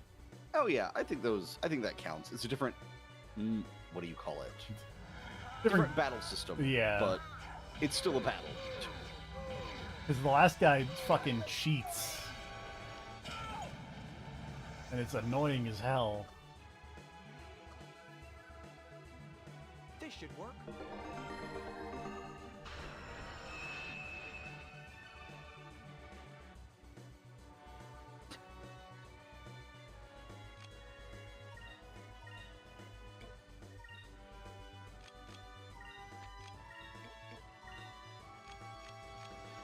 Back from dinner and this fight is still going. It Did you have sure to retry? is.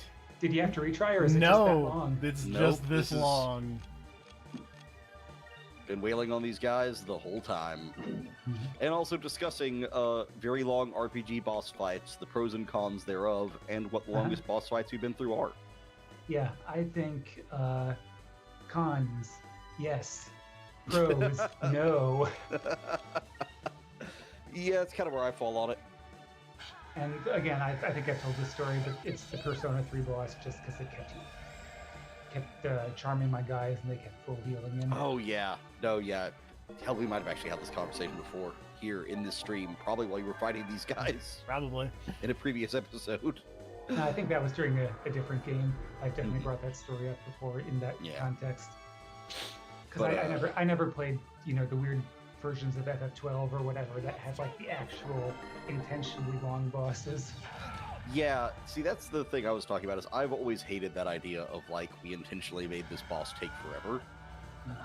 Like I've never enjoyed that, just from the perspective of I don't know. I don't personally. I don't see the fun in it. So I will say we did learn that they scale to your level. Okay, so that was the case. Gotcha. Yeah. Yes. There. Thank God. One down. Right. One down, and this should now be like a cakewalk because I had this Delta Shield, which I don't think I had last time. All right. Jesus Christ. I'll just beat this child repeatedly. This child that clearly does not want to fight. Yes. Delta Shield! Welcome to the real world. You're gonna learn today. I was literally watching a clip of Justin wailing on some kid earlier today. Yeah. I don't even remember what. I think it was when he was playing fucking like Mortal Kombat or something. Yeah, that was the iconic one where that particular phrase came up for the first time. He was Yeah. playing Jax and just doing rocket launcher stuff all over again. Yep. Welcome Yeah. to the real world. You're gonna learn today. Oh. Good times. Yeah, the latest Justin Long thing is refunds. Oh. Yeah, Is the he- idea jokingly is that people lose to Justin Long and then they Steam refund the game. People leave positive reviews for the game saying, "This Wazzler asshole destroyed me and I refunded."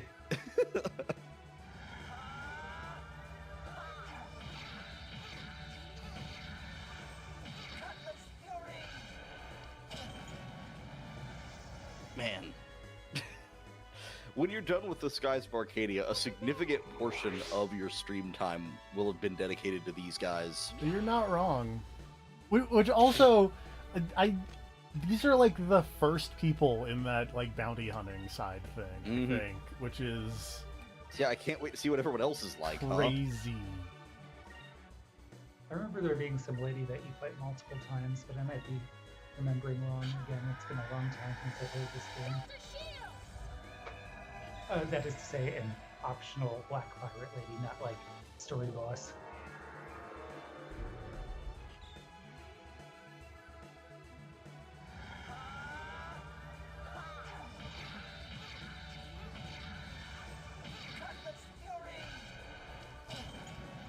Speaking of RPG, let's talk about another RPG thing that you can be pro or con: scaling enemies. I am generally against scaling enemies. I would say. I am with you. I'm generally against scaling enemies. Yeah, I would generally agree with that. I think I'm okay with it if there's like an area where enemies scale, or like it's set to a specific Yeah. area or something where you can go fight enemies that scale with you. Like if you want a challenge, Right. but or if the generally scale- speaking, Yeah. Or if it's like relative scaling, so that your leveling up is still, helping you in the end. But if it's just like, well, static challenge, nah, I'm not into that. So I think Yeah. Pokemon actually does this extraordinarily well a lot in terms Okay. of like in later Pokemon games where like the experience scales. So like if you fight a level 2 Pokemon with a level 4 Pokemon, you get more experience than if you fight a level 2 Pokemon with a level 10 Pokemon. Oh yeah. Yeah. Plenty of RPGs do that. I wasn't Yeah. thinking about that. That's fine. Yeah. And then also, in regards to Pokemon, they had the wild area from Sword and Shield, where that was the area where the enemies would scale with you, according to like how many badges you had, and then like the routes near the cities would be fixed level encounters. Yeah, Gotcha. I think that's my preferred way, is that there are fixed areas and scaling areas. Yeah, I was just remembering shit like the Working Designs Lunar version on the PlayStation. Not only were the bosses scaling bosses, but Working Designs arbitrarily cranked the difficulty way the hell up, which led to me defeating the last boss with one character standing and an inventory completely devoid of healing items. Jesus. Thanks, Working Designs. An interesting non-RPG case, I believe it was the first Samurai Warriors game. The level scaling in that game is so bad that it's actually easier to beat the game at level 1 than level 99. Sure. Like, the enemies get significantly stronger as you level up, and you don't necessarily keep up with them. Mhm. So it's actually, there's like an option to reset your level within the game itself, and it is easier to just keep resetting to level 1 and playing that way. Yeah, I think Final Fantasy VIII is another one where you are better off not leveling than leveling. Interesting. I think Enrique is gonna level up like 3 times. Nice. At least twice. There we go.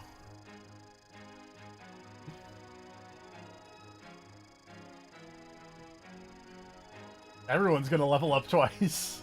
Jesus Christ. At least you got something out of that. Oh yeah. It'll make the next bounty boss that much harder. I know.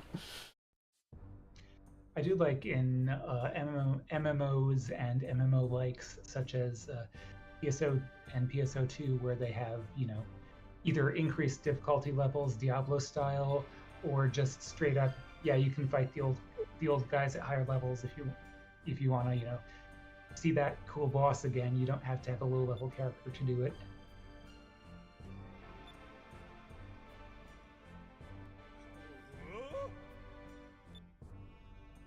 Go Kid, home, go, be a family kid. go home and make carpets. Mhm.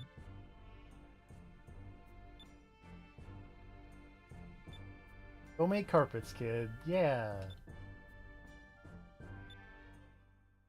Be happy. Yeah.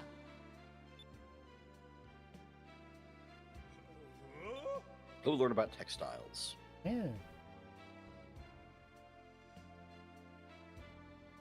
Oh yeah, speaking of the My Sims, I saw that racer, and I guess that must be like a series or something. Are there any Sims RPGs, or is that just the Tomodachi's?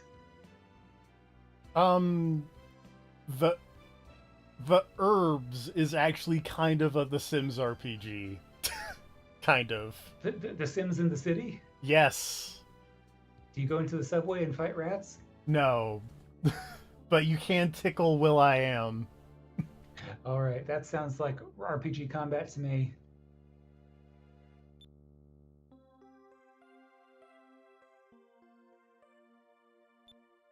Yeah.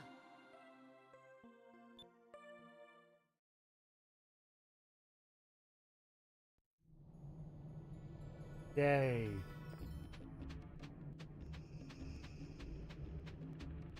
Good job, kid. Now make really good carpets and don't be another boss fight ever again. Carpets this thick.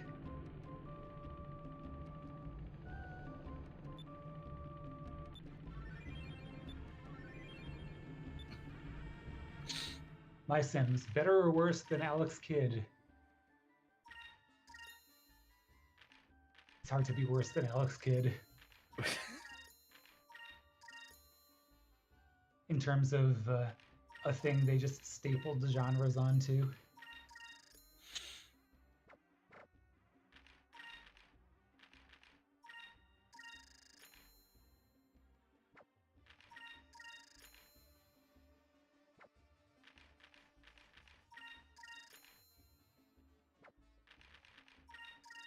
Oh, Sims Kingdoms. I'm not familiar with that. Cool. I had a friend who recommended that to me. Yeah, so I used there's to work with. The Sims Medieval, which was like a The Sims 3 thing,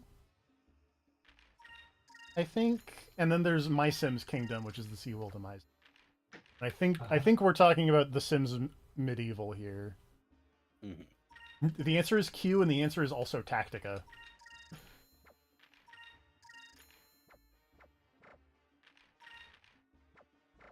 Yeah, give me a Shin Megami Tensei game with ATB combat. Gun arm.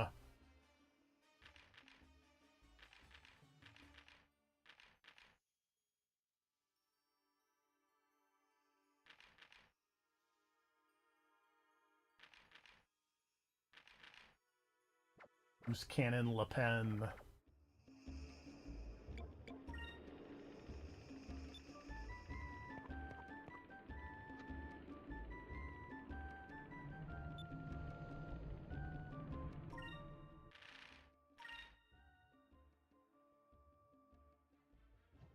I appreciate Jody LaForge with the afro.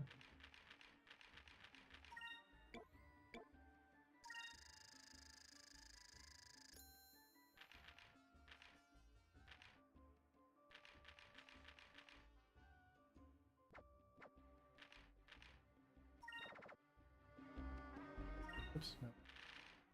Undo that.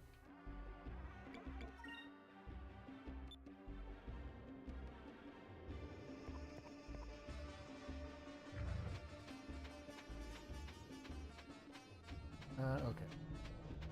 Well, that's out of the way. Save the game.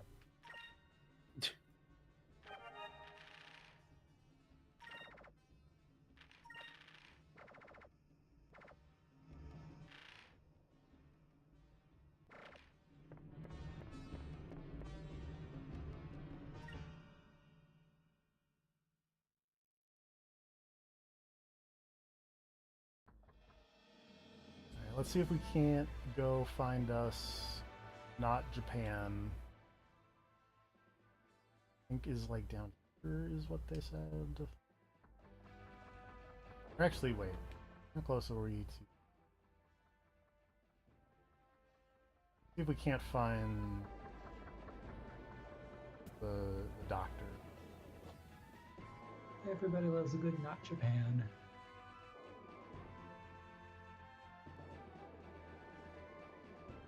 Anyway. What's your favorite RPG not Japan?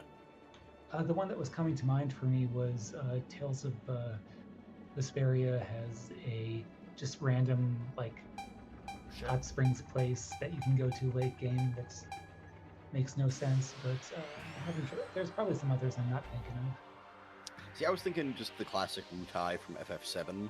Aha, yeah, that's a good one. And it's funny that I refer to that as the classic because my next one was going to be from an even older game, which was the not Japan area in Dragon Quest III, where you go fight Orochi. It's just a fun little town. You find a queen who's like, yo, there's a monster fucking us up, and then you go fight a crazy Orochi monster in a cave. And spoilers, you go back and it turns out the queen was actually the crazy Orochi monster in disguise, and you fight it again in the palace. Nice.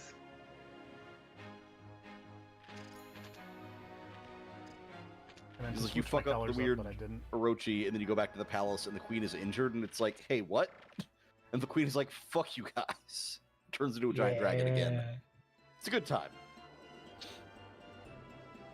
Although, if I remember right, when I was doing the 3D HD remake thing, something happened weird in the fight, where it's like I got the rewards for beating it twice for some reason. I don't know. It's been a little while since I got back to the HD remake, but I remember something bizarre happened with the rewards in that fight. I ended up with 2 of a sword I was not supposed to have 2 of.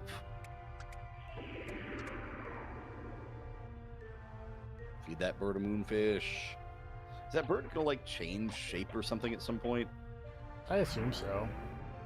Because it just keeps getting slightly larger. It's like that balloon from Mario Party. Bigger. Bigger. Yeah, I forgot it spits crap out at you. Yeah, it's like one of those lottery machines, like Japanese lottery things. Yeah, it's a gotcha. It's not quite a gotcha, but it is I also thought kind of a gotcha was gotcha. just. I thought gotcha was just the term for like you put a quarter in and get a ball. I was thinking more specifically like the thing in like Animal Crossing, the original one, where at the end of the month, like Tom Nook would run a lottery and he'd just like rotate a little wooden thing and then a ball would pop out. Okay. And then it's like whatever color the ball is, you get a reward relating to that. Yeah, it took me a long time to realize this, but I think gotcha is an onomatopoeia for the ka-chunk. That would make Oh, sense. that makes sense. Like you turn the thing, it goes ka-cha. It does. Dragon seeds. Oh, that's a weird PS1 RPG that's like, Oh yeah, I'm seeing it now. yeah. That looks kind of fun, honestly. It's not Some bad. pictures. It looks like a weird mix of like Jade Cocoon and something else. Yeah, it's like it is Monster Rancher adjacent. I'm a big fan of Monster Rancher adjacent things. Yeah, it is in fact an onomatopoeia. Oh Speaking of god! which, man, I haven't thought of Jade Cocoon in forever. I don't know if I'm familiar with Jade Cocoon. It was a monster. You got monsters and you had them fight other monsters. Bigger. That's all I remember, to be honest. It became a cone head. Weird. Oh, I don't like that. It's like the egg fused with its head.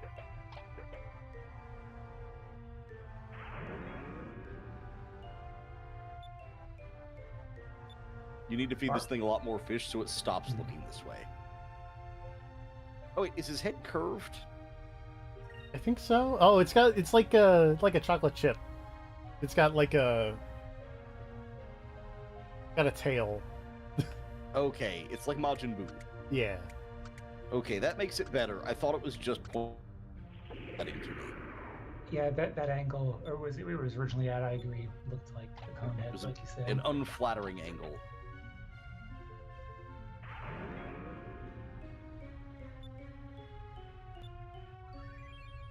I received the counter bracer. You're gonna need a bigger ship.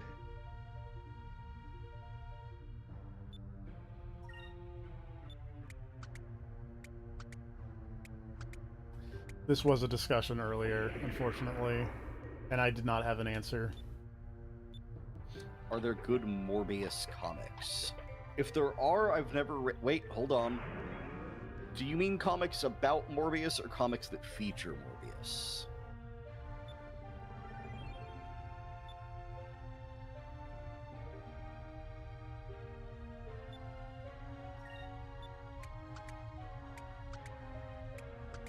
About Morbius, I can't tell you. I'm not sure I've ever read a comic where Morbius was the main character. I'm pretty certain I've never read a straight-up Morbius-centric comic.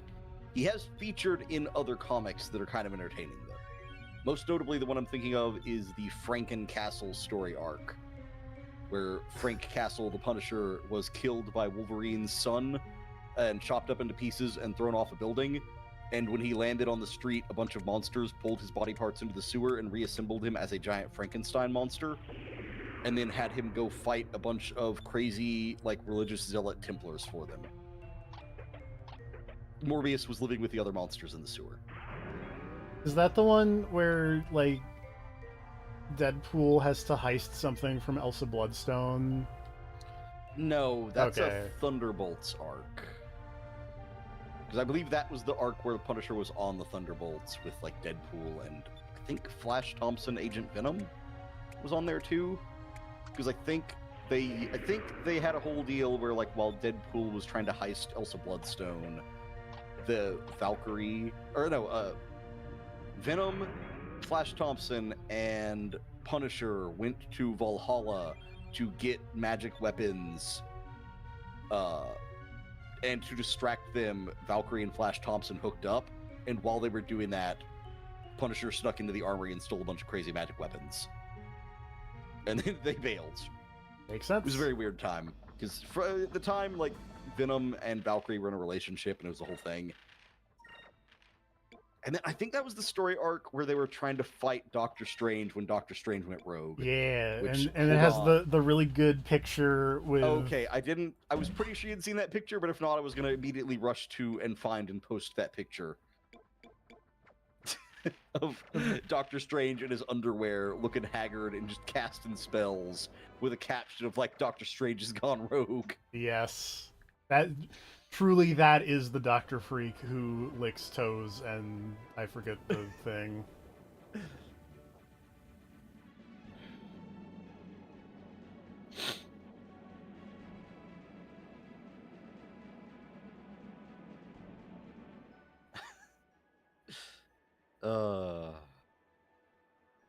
I mean, also spoilers for that comic. It turns out it's not actually Doctor Strange. It was like a satyr or something pretending to be Doctor Strange. I don't remember exactly. Sure. Oh, this is not right. Heck. Oh God.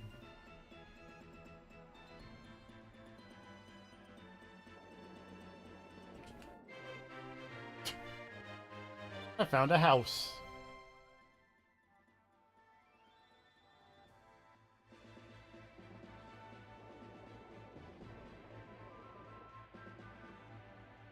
Did I go through that? Sure did.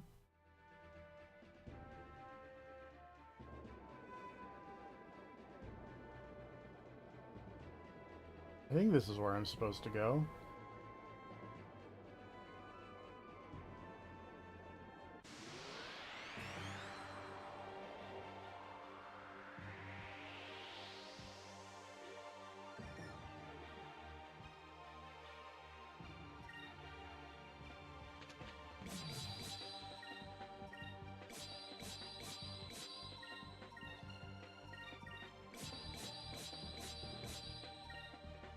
You know, I'm gonna be honest. I'm not sure Morbius has ever actually had like an ongoing comic. He definitely has, because I've seen like I'm sure he has, if only because everyone did in the 90s. yeah, that's what I'm thinking of. Is like I've been to the local game store that also for a time, and I think still does, sells like, you know, single comics, and there was just a big old Morbius just on the front at some point. Hold on, I'm gonna look something up. I'll be very sad.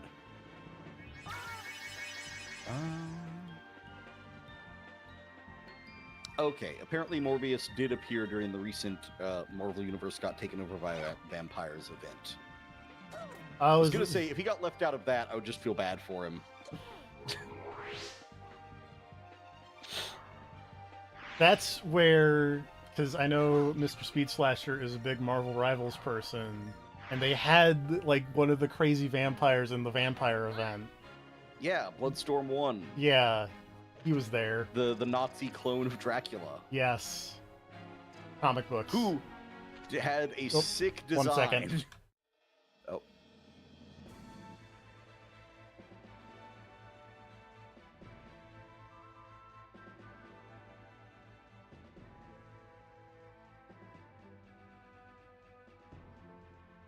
Okay.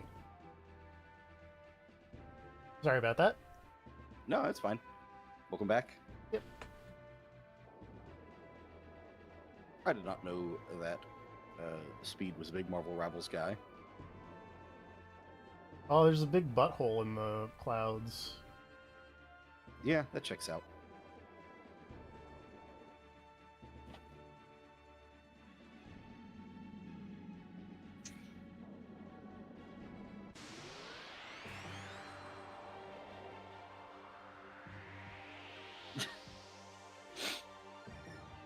Oh, if you like Agent Coulson, did you watch Agents of S.H.I.E.L.D.? They had like fucking 9 seasons of Coulson. That is true. And then also I looked up him in the comics, and that was a mistake. Don't look up what Agent Coulson got up to in the comics. Isn't he Death right now? I think so.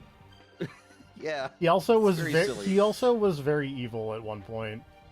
Yeah, it checks out.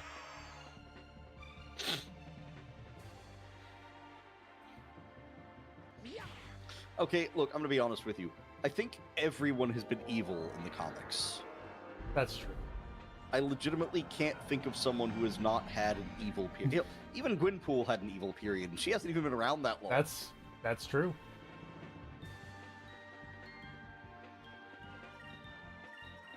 I was gonna say, because I think like Ultimate Kate Bishop was in Hydra, because early Ultimate stuff Yeah. was bad, Oh, the Ultimate stuff was so bad.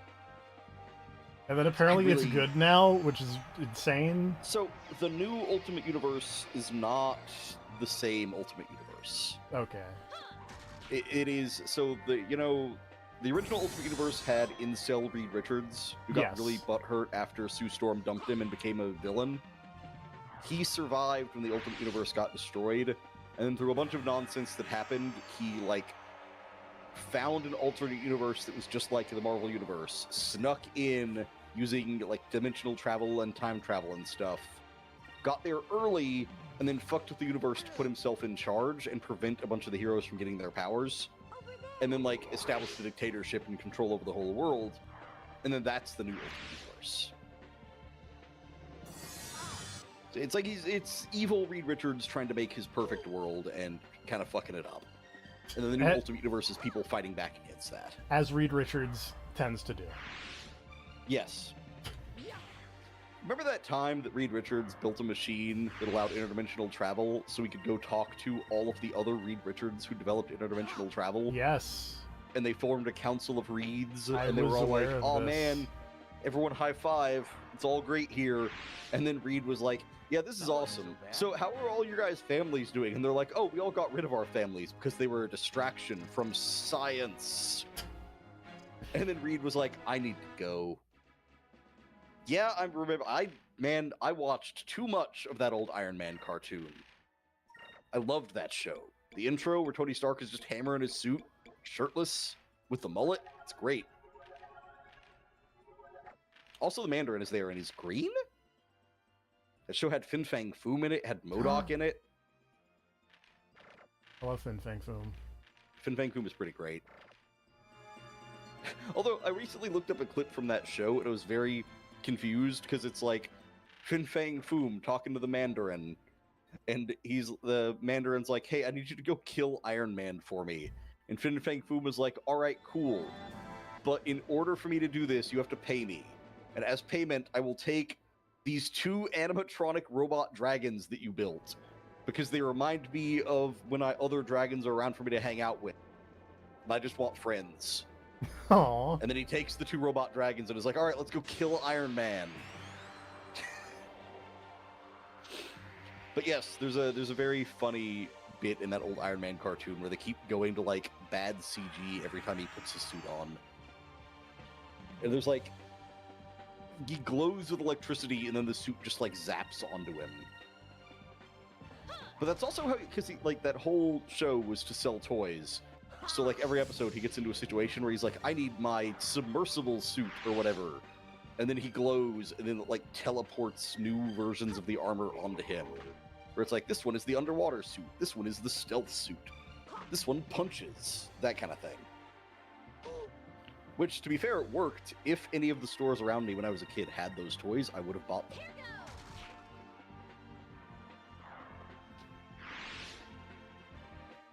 I just remembered I got like a whole bunch of equipment from like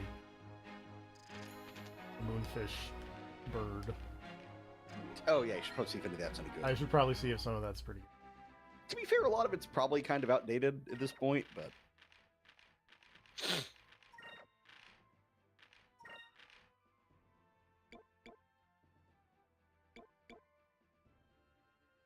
Gilder likes to have fun, but he's no dummy.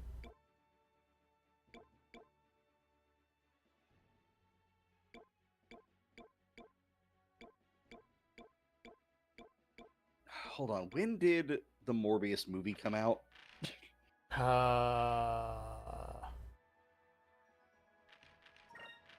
I that don't know. 2021? Maybe. Let me see. Can I find this information anywhere? Okay, it was 2022 apparently. April the first. It came out on April 1st. Really? That seems a little on the nose.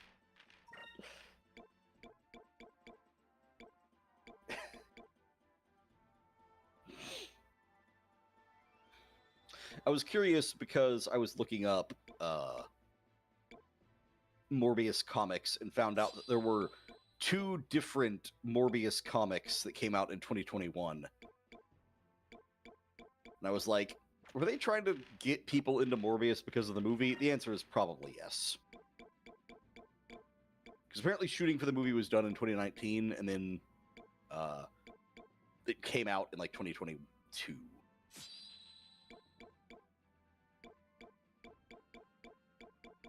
The Punisher is fun in theory.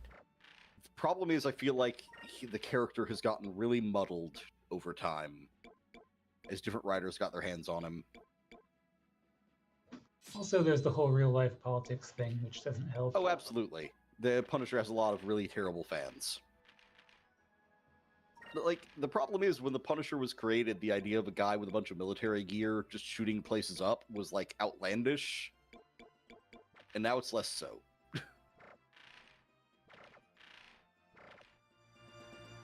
It's like Iron Man would be a way less fun character if there were suits of power armor available for sale and crazy people could just buy them and use them to shoot places up. It's like everything becomes less fun once it becomes real. That's true. Indeed.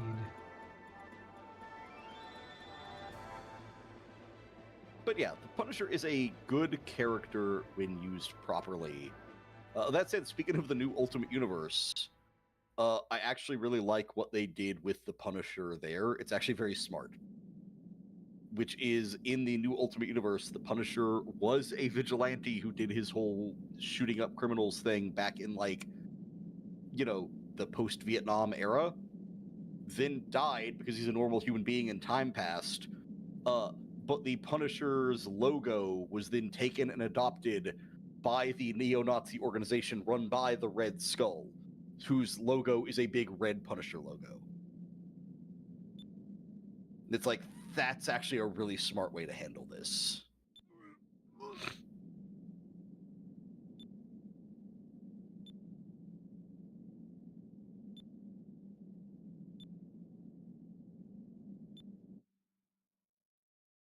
I'm also okay with him torturing have good guys. faces. What's up? Oh god. Enrique, what's wrong with you? He's having a bad time. Clearly.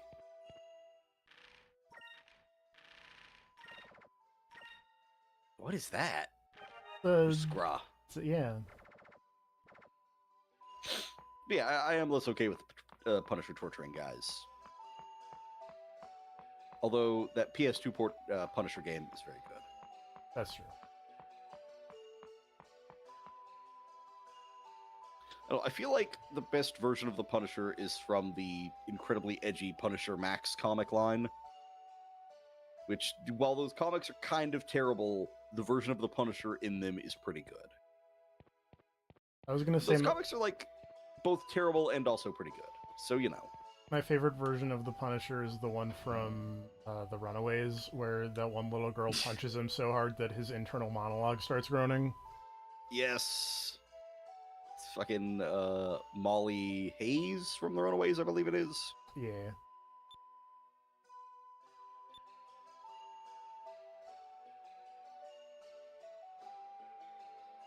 And then, like, the next panel is just Punisher War Journal. Yep. I do like the discussion they have about that of, like, why'd you just punch him? And, like, he's the Punisher. And it's like, he has a big skull on his chest. Good guys don't dress like that.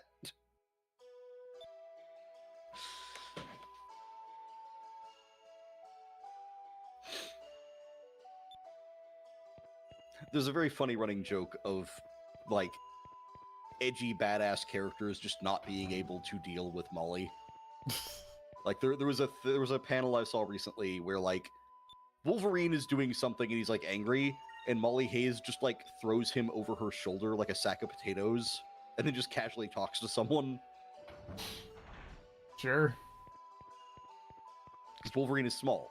Yeah. I saw Deadpool versus Wolverine. I saw the tiny. Yeah, comic accurate Wolverine. Yeah. The Wolverine people are too cowardly to be fans of.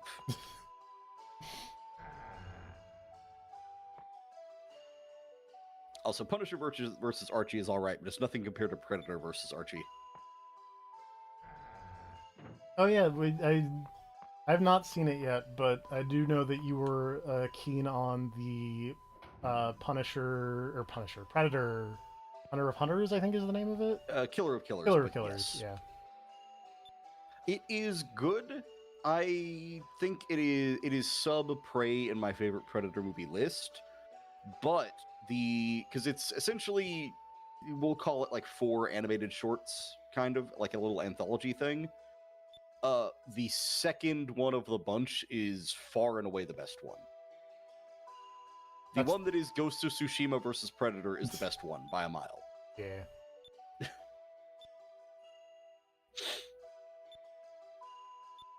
Also, there is a bit in that that second animated sequence that I know you'll get a kick out of.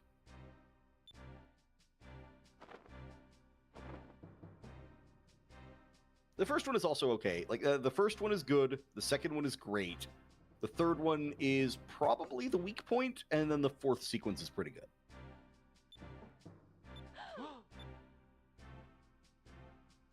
But overall, good show.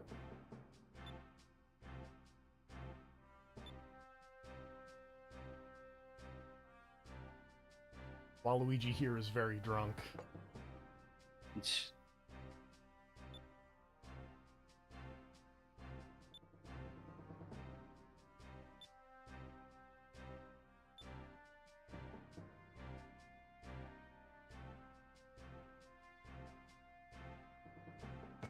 Just other Marvel comic characters. I don't know. I like a lot of Marvel characters. Like, I like Cloak and Dagger a lot. I was psyched to see them in Rivals because I don't know. I've liked them ever since like the Maximum Carnage event back in the day, because that's where I learned about Cloak and Dagger.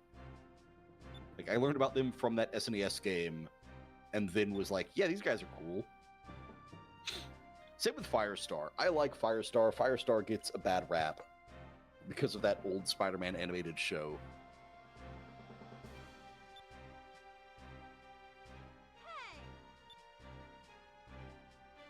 But like, they were fun back in Maximum Carnage, and then I'm glad to see Cloak and Dagger in Marvel Rivals, because it's like, yeah, more people should know about these characters. They're fun. Even if they did get their powers from synthetic heroin.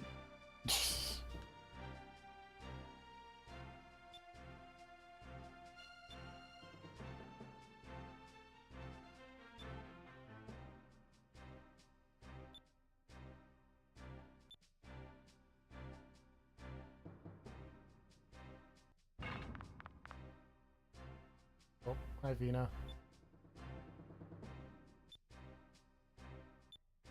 Uh-oh.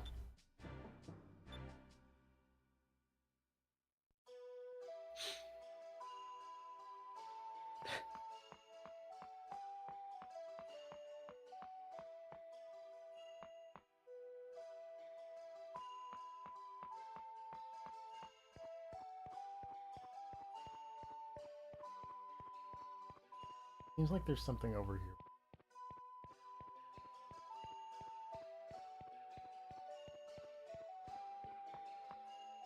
Yeah, Magneto and Xavier have changed so much over the years that they are hard to pin down. Like, it's honestly fascinating that in recent years, like in the last decade or so, Magneto has essentially become the hero and Charles has become a villain. And not just like in story, but like straight up like retconning to be like, no, Xavier was always a terrible person, and Magneto was always well-intentioned and just, you know, went off the deep end. I don't know, it's an interesting twist, but man, Xavier is not looking good these days.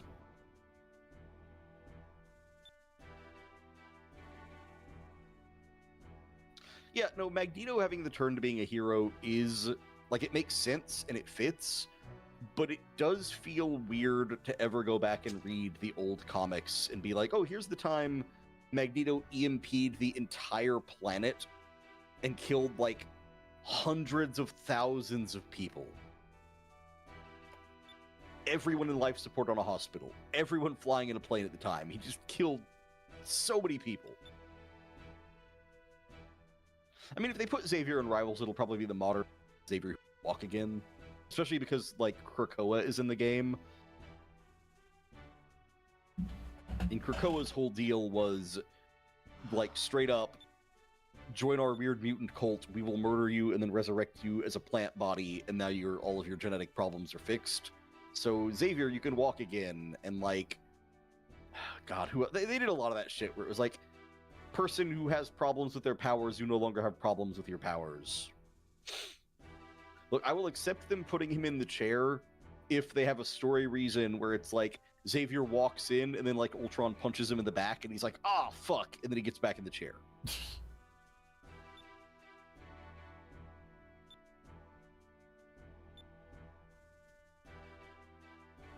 Insert the panel. The only reason I know that this exists is from working on the Marvel game for a while. Is the one where Wolverine Wolverine is talking to Xavier, and they're just like, yeah, but I know the one great weakness of Charles Xavier as he's pushing him in the wheelchair, and then he just shoves him, and he goes, stairs. And it's just... So, fun fact, it's not Wolverine, it's Ultimate Universe Mr. Sinister. It looks like Wolverine. He does. Ultimate Universe Mr. Sinister was weird. He looks nothing like Mr. Sinister. I genuinely thought it was Wolverine. Yeah. It's an easy mistake to make. No, Ultimate Wolverine is more recognizable because Ultimate Wolverine is a fucking creep and a pervert. So I'm seeing that Ultimate had a lot of weirdos. Yeah. Ultimate was real bad. Ultimate Marvel was pretty much universally terrible unless you're looking at, like, just Ultimate Spider-Man. Ultimate Spider-Man was okay. Everything else was bad. Is that Ultimate Universe where Tyrone Cash comes from, or was that regular Marvel? That was Ultimate Universe. Great. Uh-huh. God almighty. Every now and then I forget that happened, and then I go, oh, Ultimate Universe was so much worse than I remembered. It's not great.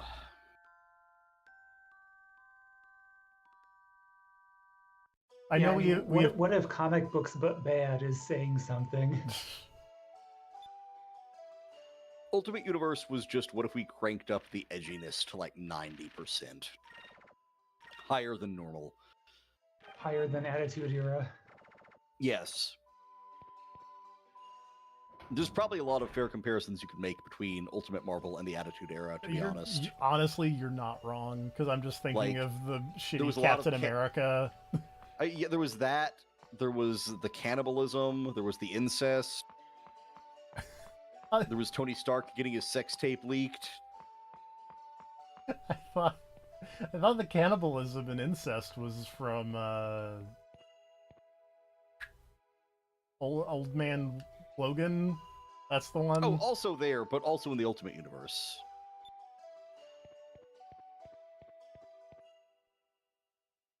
Yeah, because in the Ultimate Universe, Quicksilver and Scarlet Witch were hooking up. Oh boy. Yeah, it was a whole thing.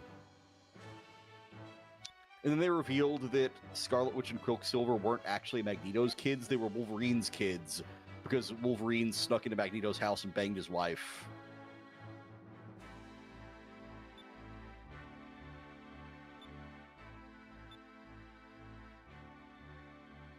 Oh, hey, it's that guy. It's that guy. Drunk Waluigi is here.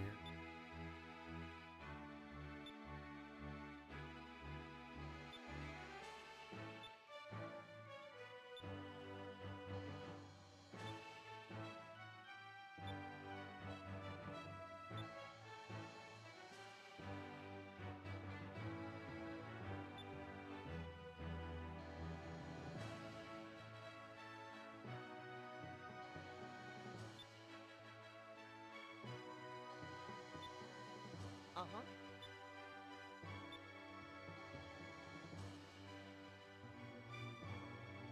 Okay, bye.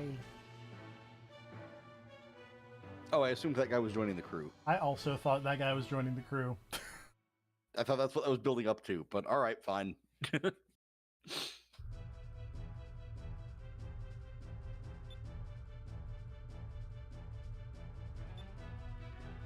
Well, yeah, obviously everyone likes MF Doom. That's true.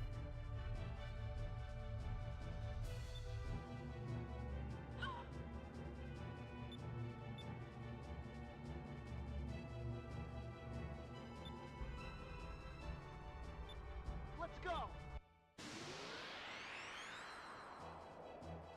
Ship fight.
You missed.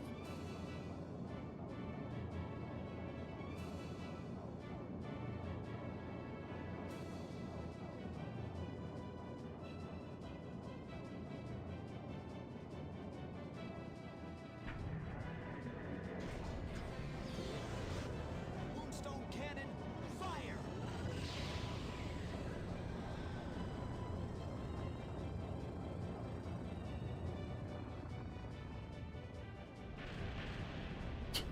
See, that was effective.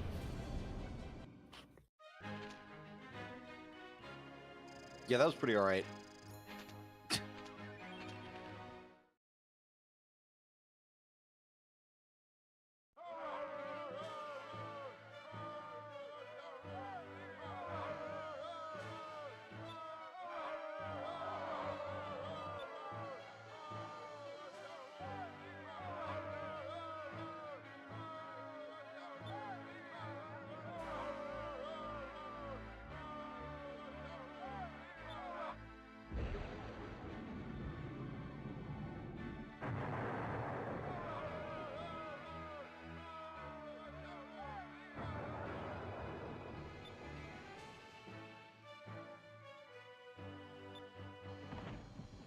Bonk.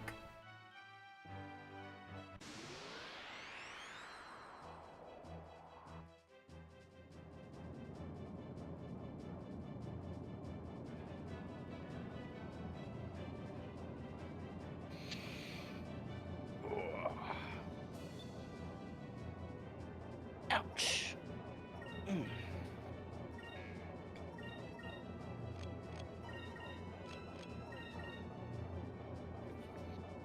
More ship combat. Yep.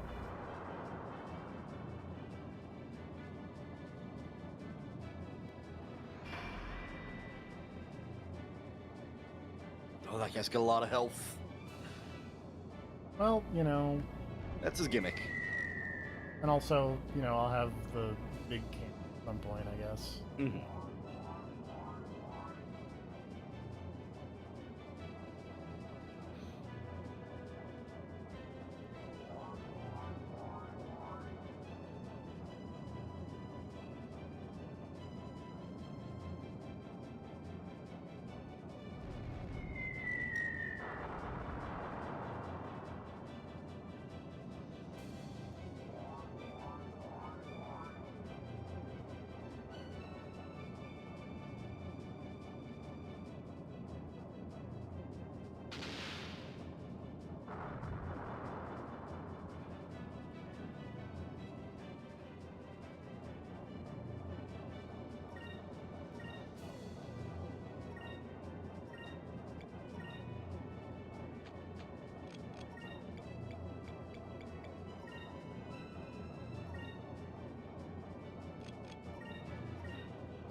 I liked my plan the first time.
Ew.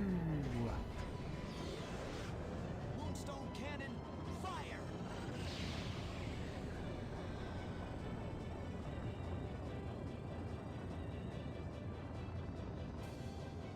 Oh, he actually survived that. Okay.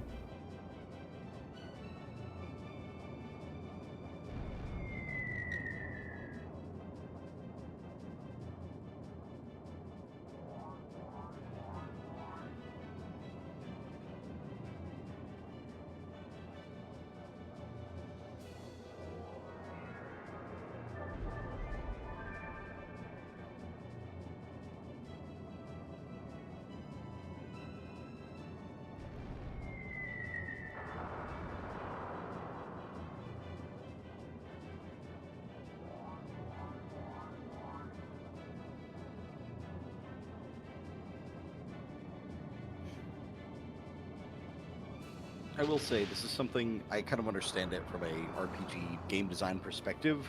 I really do hate when enemies have ridiculously inflated health values compared to you. Yeah. Like you're supposedly in like the brand new spiffy flagship of the fleet, and this guy is in his ship, which is older. You're like, yeah, sure, it's built for defense, but like, you should not be having a problem with this. Your ship should blow his out of the water, figuratively speaking. The I mean, it's like that is basically my problem with a lot of late game Monster Hunter stuff, like post world and post world, where we're just Yeah. it's all just fight the same monsters, but now they have way more health and also deal more damage. Yeah, I'm really not a fan of the recent updates they made for like, oh, now there's 8-star versions of the Apexes in Gormagala, and they're have way more HP. Like, I've seen people posting things of like, oh man, yeah, like I used to be able to kill Gormagala in like 8 minutes, and this new fight took me like 37 minutes, and I'm like, That sounds terrible. how is that fun? That sounds miserable.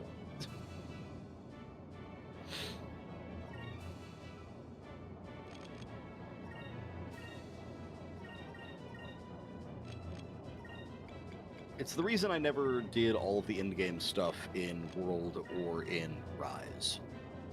Yeah.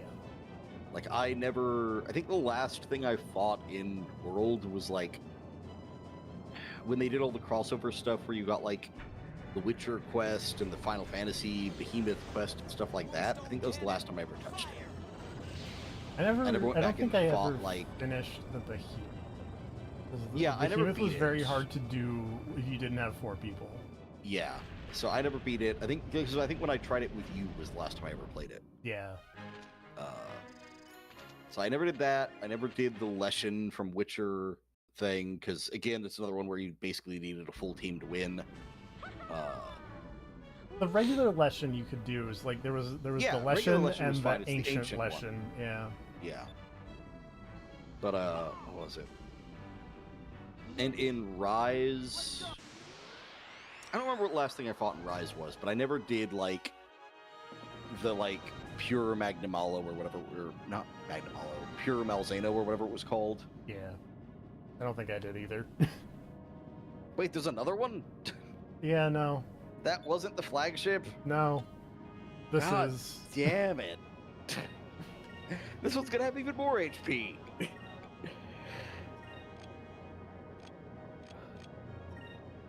I don't mind Kirans. The Kirans are fine.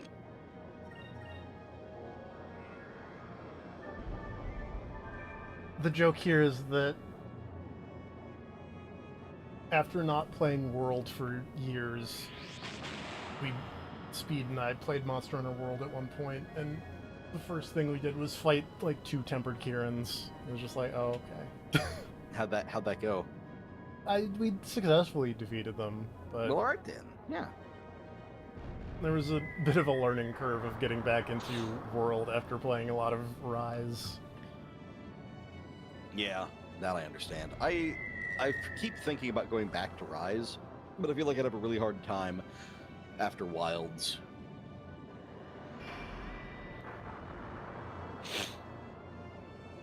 I don't know, I thought all of the gameplay decisions in Wilds were like a pretty smart change, and they made the game feel better to me. Like, focus mode is good. I like the wound system for the most part. Like, the hunts generally being faster and getting more rewards for them, both good. I've seen a lot of people complaining about all of those things, and it drives me crazy. It's like, no, I want the hunt to take like 25 minutes minimum, and I want to get nothing for it, so I have to do it 5 times. It's like, Christ, what is wrong with you? And then I realized it's because these are young people who don't have, like, jobs and shit. Like, I have a lot of free time. Even I don't want to spend that much free time just grinding the same hunts over and over.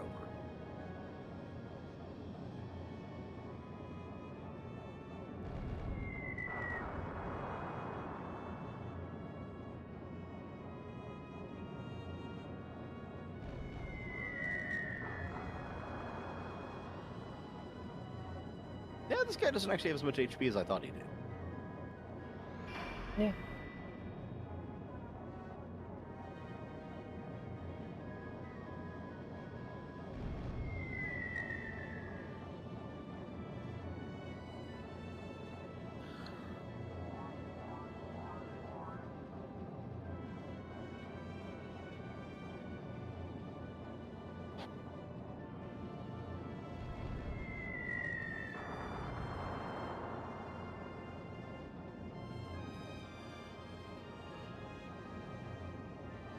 Oh, that was my health. I was like, man, he really doesn't. And then I looked at my health and was like, oh.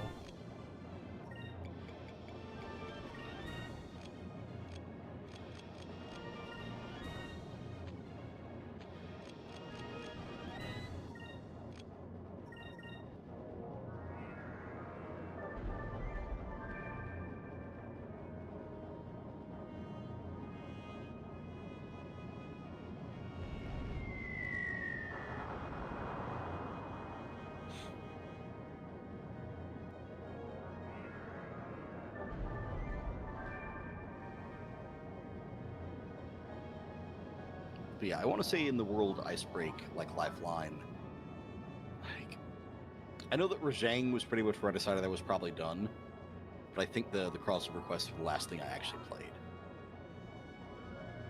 I don't remember. I think Sunbreak. I know I did the afflicted quests and stuff, but aside from that, I think that's about where I stopped when they put in like the second or third batch of the like afflicted monsters. Because again, that was a case of like these monsters just have a metric shit ton of HP. Yeah.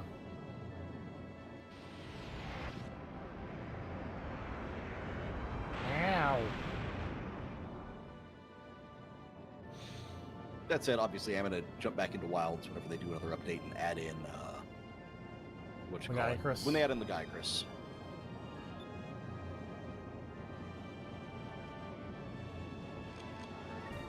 They've been waiting a long time to fight Lagiacrus again. Although, again, it's not going to be the same without the water.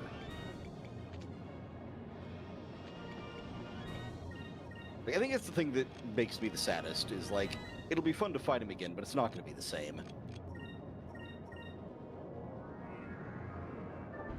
Not unless they follow my advice and put in a sick electromagnetic levitating Lagiacrus. Go full Magneto.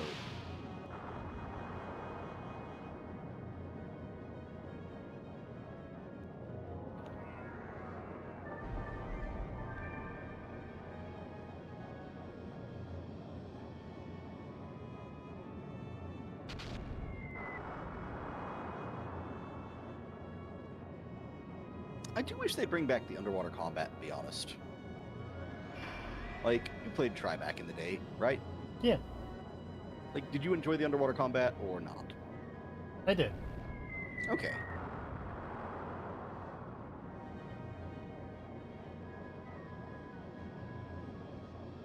I thought it was a really good...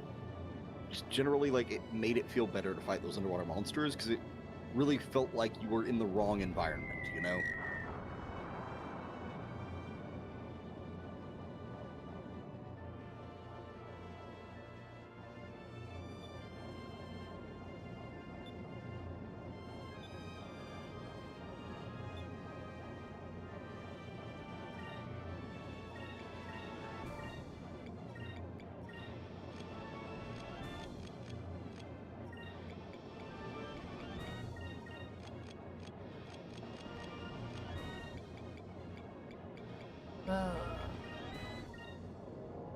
How's it going?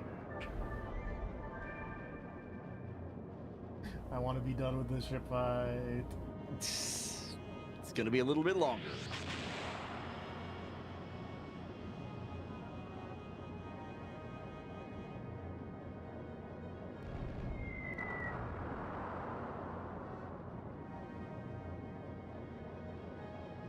But yeah, I'd be happy to see the return of the underwater combat, but it's not gonna happen.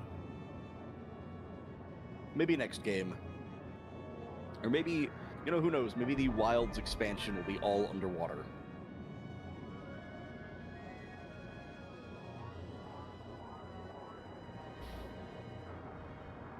Monster Hunter Wilds seafloor.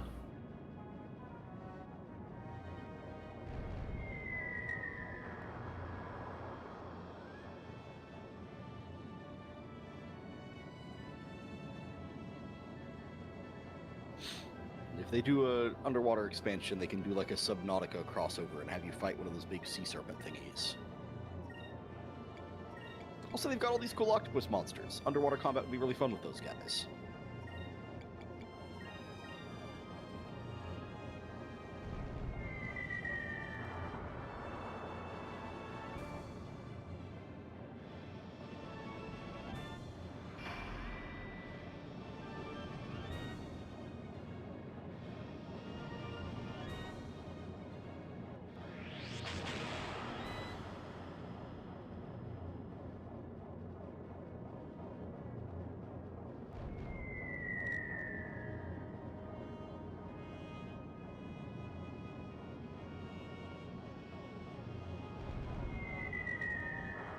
I will also say the underwater fighting in Try is the only thing in old Monster Hunter that actually made me pay attention to my armor skills.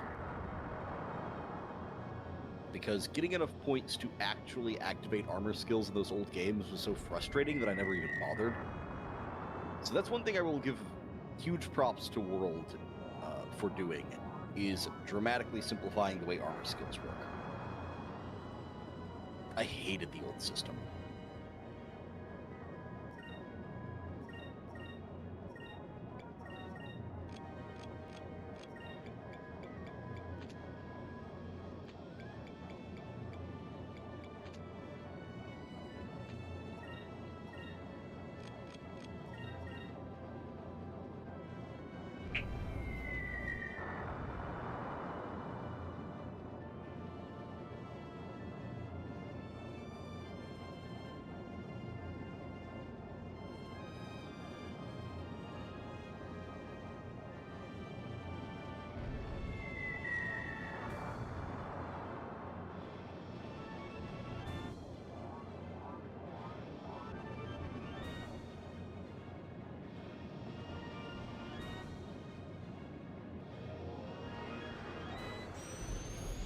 Oh yeah, no, I am terrible at commentating. Like I tend to lose the plot whenever I'm talking to someone else because I don't mind long awkward silences is my thing. Like I don't mind just sitting in a room quietly with another person is my problem. So I'm bad for streaming. But whenever the pressure's on and it's like, oh shit, now I actually have to talk, I think I'm okay. Franks.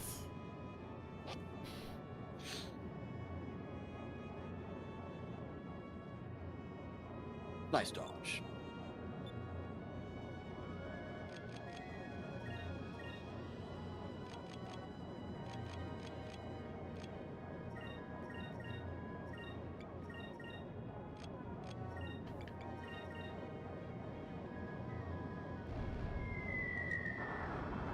Tell me the two. You're not wrong.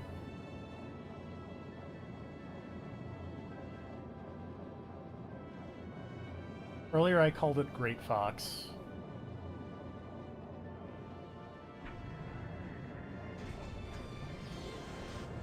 Moonstone cannon, fire!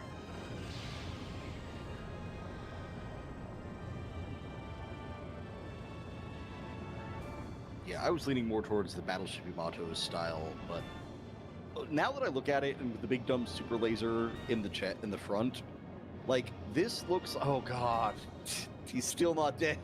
Nope. No, but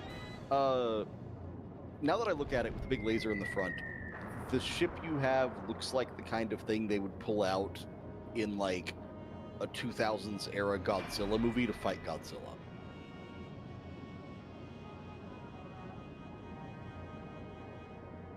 This is like the kind of thing that they would pull out, like, post-Mecha Godzilla.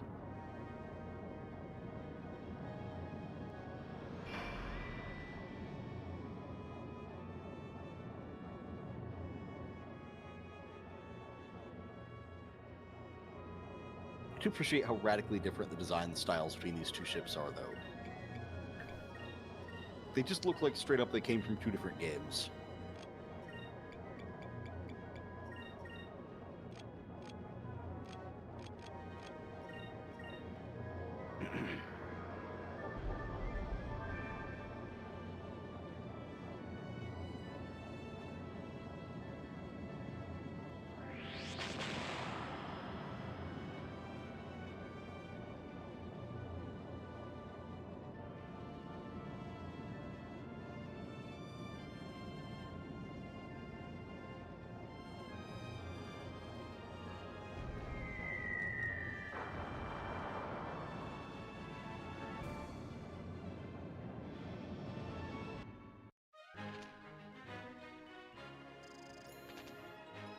I was gonna say, sometimes my Moonstone Beam comes out the other end.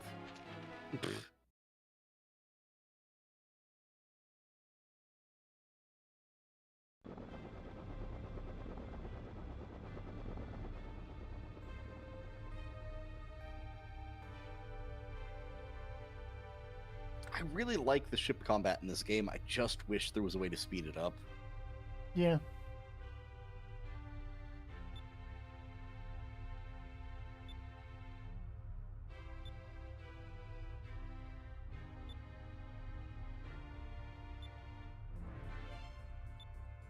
Stop being evil.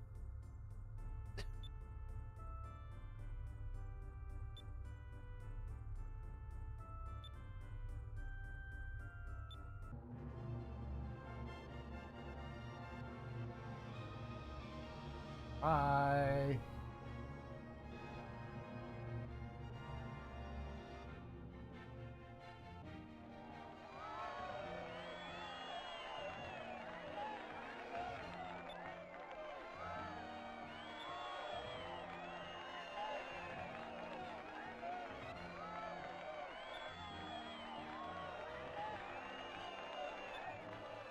You've inspired the drunks. Yay.